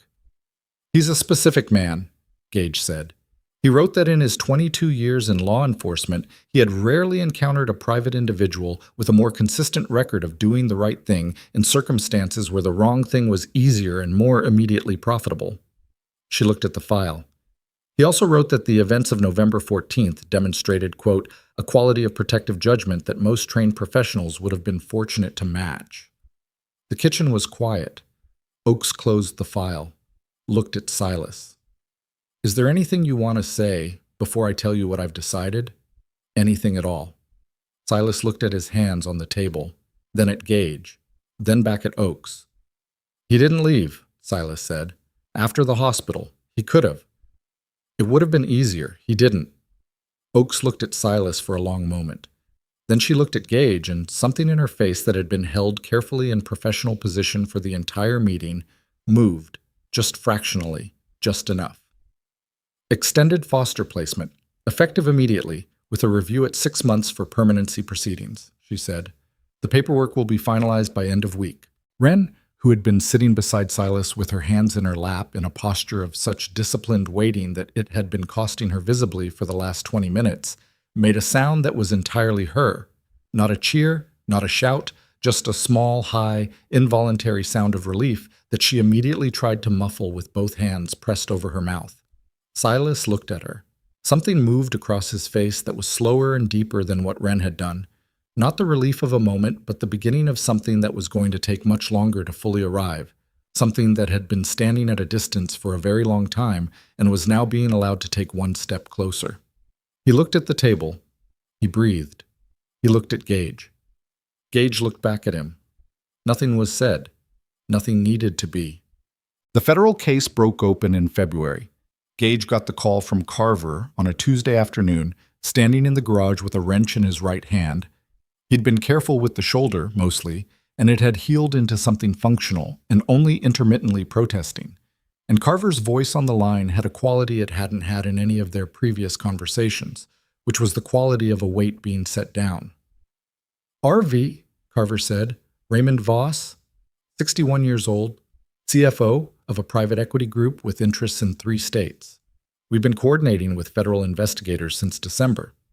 You have him, Gage said. Arrested this morning, along with a county official in the Harlan Polk liaison office who was routing placements, and a former CPS supervisor in Polk who has been cooperating with investigators for 6 weeks in exchange for reduced charges. How many kids? A pause. 23 confirmed, 11 recovered. The others, Carver stopped. The investigation continues. Gage stood in the garage with the wrench in his hand and looked at nothing. Prewitt's testimony, Carver said, combined with Brandt's recordings and the financial documentation, is what gave the federal team the foundation. They built from there. Another pause. I need you to know, the leak in the department, it wasn't inside homicide. It was a records clerk with access to the system who was passing flags to Voss's operation. She's in custody. Okay, Gage said. I'm telling you because I know you were carrying that, about whether you could trust us. I appreciate it. For what it's worth, Carver said, and then stopped. And whatever he'd been about to say, he decided to say differently. What you did. What your club did. The way you held the line that night and didn't cross it, that's the reason this case is intact. If you'd handled it the other way, Voss's lawyers would have buried us. Gage looked out the garage door at the driveway, where the bikes were lined up in the February cold. We didn't do it for the case, he said. I know, Carver said. That's why it worked. He hung up. Gage set the wrench on the workbench. He stood in the garage for a while, letting the news settle through him the way things settled when they were large and had been a long time coming. Then he went inside to tell Silas. Look, he found him in the backyard. Silas had been doing that lately, going outside in the late afternoons, sitting on the back steps or walking the perimeter of the yard in the particular methodical way he had, which Gage had come to understand was not restlessness, but thinking. The boy thought better when he was moving, when his feet were on something solid and the air was on his face. He was sitting on the steps when Gage came out, bottle cap in hand. The root beer one, the red starburst, the one Wren had called a tiny sun that first afternoon. He turned it in his fingers, not looking at it, looking at the yard. Gage sat beside him on the steps. He told him, plainly, the way he always told Silas things, the name, the arrest, the number 23, the number 11. He didn't soften it or frame it. Silas was not a child who was served by softening. Silas listened. His hands were still, the bottle cap flat in his palm. When Gage finished, Silas said, 11. Yes, 11 out of 23. The investigation is still, I know. He closed his fingers around the bottle cap. I know. They sat on the steps in the February cold. The yard was brown and still, the way yards were at this time of year. Waiting, not dead, just waiting. A bird Gage couldn't name made a sound somewhere in the trees at the back of the property and then stopped. My mom, Silas said. The man who came to see her, Voss. Yes. She didn't take his money. No. She knew something was wrong. His voice was very flat, very even. And she called Prewitt, and then she got sicker, and she didn't... He stopped. His jaw tightened. She knew something was wrong, and she tried to do something about it, and she died anyway. Yes, Gage said. He did not say anything else, because there was nothing else to say, and Silas was not asking for something to be said. He was doing the thing people did when they finally had enough of the truth to understand the shape of what had happened to them. But Prewitt has her in the record, Silas said, as a witness to what Voss did. Yes. So she's part of it, of why he got caught. Yes, Gage said. She is. Silas opened his hand and looked at the bottle cap, the red starburst. Okay, he said. Just okay. The same word from the bedroom doorway the night everything happened, with the same weight behind it. The weight of a choice made in full knowledge of what the choice cost. He stood up, looked down at Gage. I'm going to go see if Wren wants to trade caps, he said. She's been trying to get this one since October. She has, Gage said. I'm not giving it to her, Silas said, but I'll let her think she has a chance. He went inside. The door closed behind him with its specific sound, a familiar sound now, the sound of this door, this house. And Gage sat on the back steps in the February cold and listened to it. The legal process for permanency took most of the spring.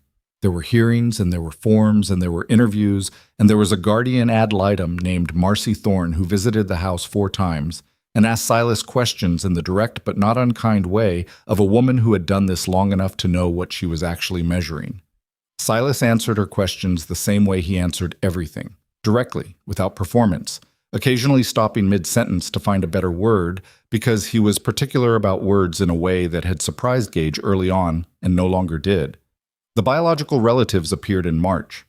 An aunt, Greta, Renata's older sister, who lived in a city 4 hours north and had not been in contact with Renata in the last 3 years of her life. She came to the courthouse with a lawyer and the specific demeanor of someone who had convinced themselves that what they were doing was the right thing. She was not a villain. That was the thing Gage had to keep reminding himself, because it would have been easier if she were. She was a woman who had failed her sister and knew it, and was now trying to do something with that knowledge. And the thing she had landed on was reclaiming her nephew, which was the wrong answer arrived at through grief, which was not the same as malice, but was not the same as right either. The hearing was in April. Silas wore a button-down shirt that Decker had taken him to buy, which Silas had selected with the same methodical approach he applied to bottle cap organization. He sat beside Marcy Thorne at the table, and he was very still, the stillness of a person who had been in situations that required stillness and had learned to deploy it. The judge was a woman named Judge Harker, 60s, with reading glasses on a beaded chain and the specific unhurried quality of someone who had heard a great number of people tell her what a child needed and had developed reliable methods for determining which of them were right. Greta's lawyer spoke first. He spoke about blood connection and family continuity and the importance of siblings knowing their heritage and their mother's family. He was not wrong about any of these things as abstract principles. He was not talking about Silas specifically, which Harker appeared to note. Gage's attorney, a woman named Dalloway, whom Decker had found and who had a record in family court that made Gage trust her, spoke about stability and established attachment and the documented circumstances of the last 8 months. She was precise, and she was brief, and she let the record do most of the work. Then Marcy Thorne spoke. She had written a 12-page assessment. She read 2 paragraphs of it into the record and submitted the rest. The 2 paragraphs she read contained a sentence that settled in the courtroom and stayed there. In all my years of this work, I have rarely encountered a child who so clearly understood the difference between being placed somewhere and belonging somewhere, and who had, against considerable odds, arrived at belonging. Then Harker looked at Silas. "Silas," she said, "you don't have to say anything, but if you want to, this is your time." Silas was quiet for a moment. He looked at the table. Then he looked at Harker, and he did not look at Gage, and Gage understood that the not looking was intentional, that this was Silas doing the thing himself, for himself, not for Gage's benefit. "I spent 18 months outside," Silas said. "Not camping, just outside, because the places that were supposed to be inside weren't safe." He paused. "I don't mean that like, I'm not trying to make it sound worse than it was. It was what it was. But it means that when I say I know the difference between somewhere safe and somewhere that isn't, I actually know. Not because someone told me, because I've been both." He looked at the table again, then back at Harker. "Gage didn't ask me if I was worth the trouble first," he said. "He just decided. And his daughter decided. And the people in his club decided. Nobody voted on it." A pause. "That's what my mom always said family was. Not people who chose you after they decided you were worth it. People who chose you before they knew." The courtroom was very quiet. From the gallery, Gage heard nothing. He knew the gallery behind him contained 7 iron reapers who had taken the day off from everything to be here, sitting in a row in the wooden benches without their vests, because Gage had asked them to leave the vests, and they had. Because sometimes the way you showed up for someone was by setting aside the most visible parts of yourself and just being there as the thing underneath. Ren was in the gallery too, between Hollis and Reyes, holding Hollis's hand because Hollis, had let her take it and showed no sign of finding this undignified. Greta, across the table, was looking at Silas. And what was on her face?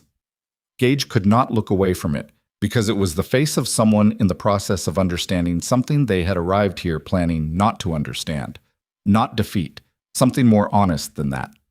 After the hearing, in the corridor outside, Greta stopped them.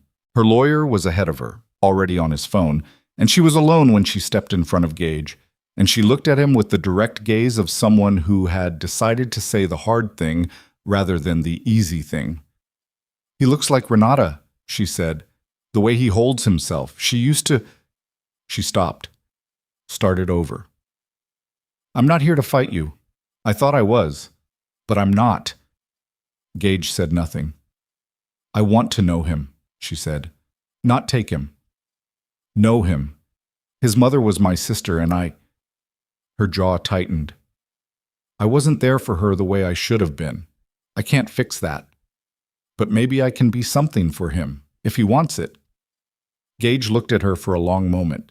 Then he looked at Silas, who was standing slightly behind him, and who had heard all of it, and who was looking at Greta with the focused, calculating attention he used when he was running internal numbers on a thing. "That's not my call," Gage said. "It's his." Silas looked at Greta. Greta looked at Silas. "You have pictures of her," Silas said. "My mom, when she was young." Greta exhaled slowly. "Yes," she said. "I have a lot of them." "Okay," Silas said. "Maybe sometime." Not yes, not no, maybe sometime, with the weight of a child who had learned to ration trust in amounts that were survivable. And Greta, to her credit, received it exactly as it was meant, as the beginning of something, not the whole of it, and nodded once and stepped back and let them go. Brastim. The papers were signed on a Wednesday in May. Gage had expected to feel something dramatic when it happened, some marked shift, some before and after. What he felt instead was the quiet of a thing settling into its correct position, the way a bolt felt when the thread finally caught. Solid. Functional. Real. Silas came home from school that afternoon.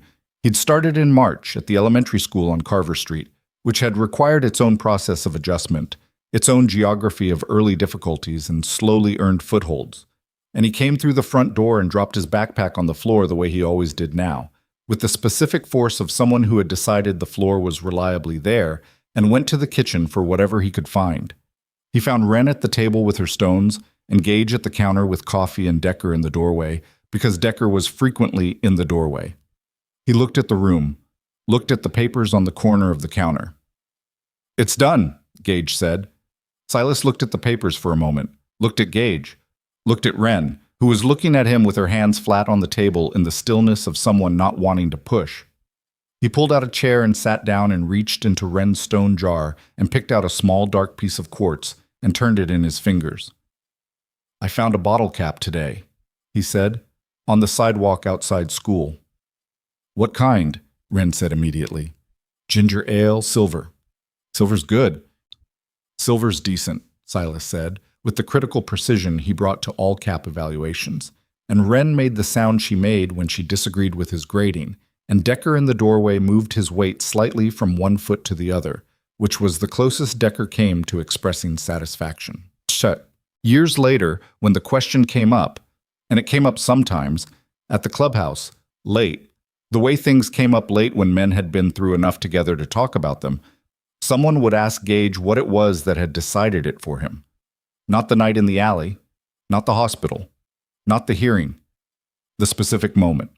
He would think about it, and he would always come back to the same thing: a diner parking lot, November cold, a paper bag of bottle caps, and a 7-year-old looking at the motorcycle headlights sweeping across the alley wall and not running.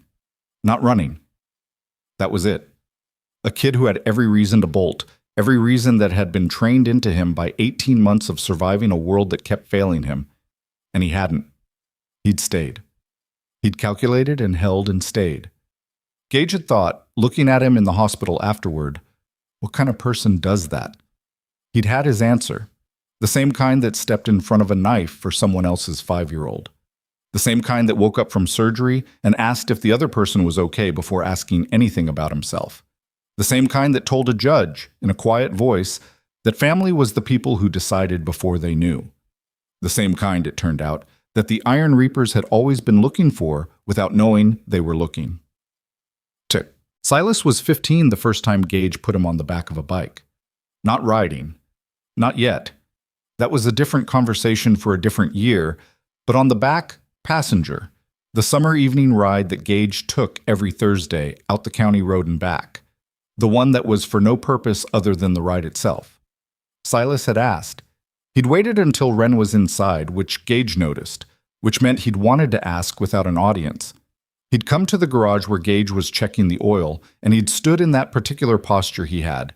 Not quite casual, not quite formal, the posture of someone who had something to say and was making sure they said it right. "Can I come?" he'd said. Gage had looked at him. 15 and taller now, the sharp-featured face beginning to settle into what it would be. Still his mother's bones, Greta had said that, and it was true. And the eyes the same as they'd always been. Dark, focused, carrying more than they let out. "Yeah," Gage said. The county road at dusk in summer was a different world from November.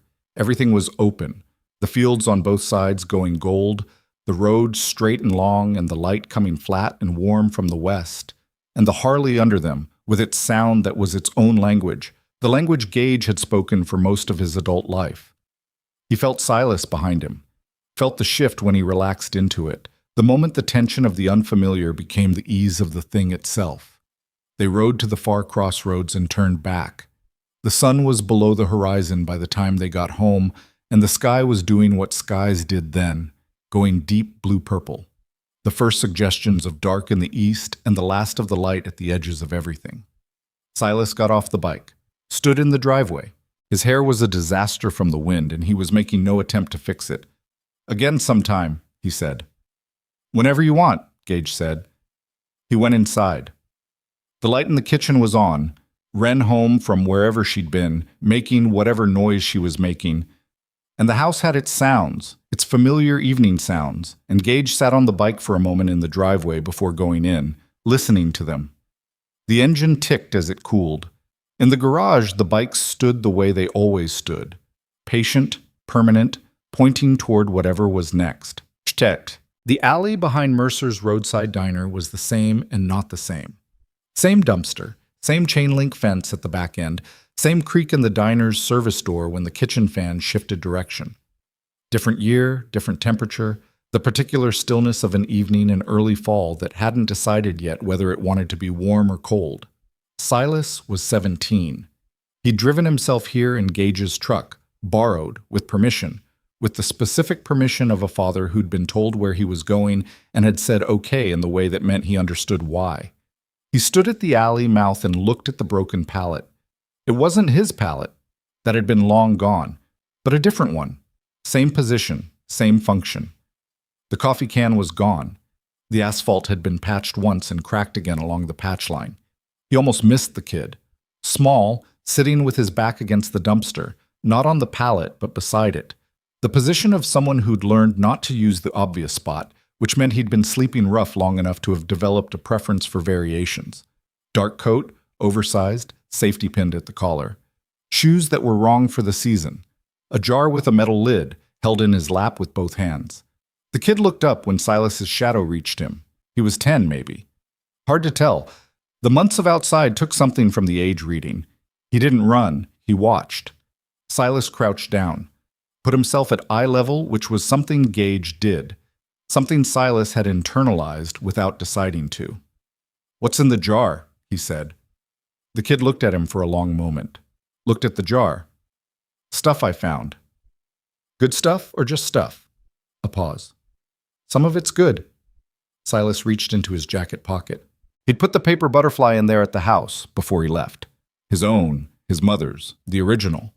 The one that had traveled through the alley and the hospital and 8 years of a life rebuilding itself and was still somehow intact. He held it for a moment, looking at it. Then he reached into the other pocket and took out a different one. Blue construction paper, folded more carefully than Wren's first attempt because he'd practiced specifically in the week leading up to this until he got it right. He held it out. The kid looked at it, looked at Silas, looked at the butterfly.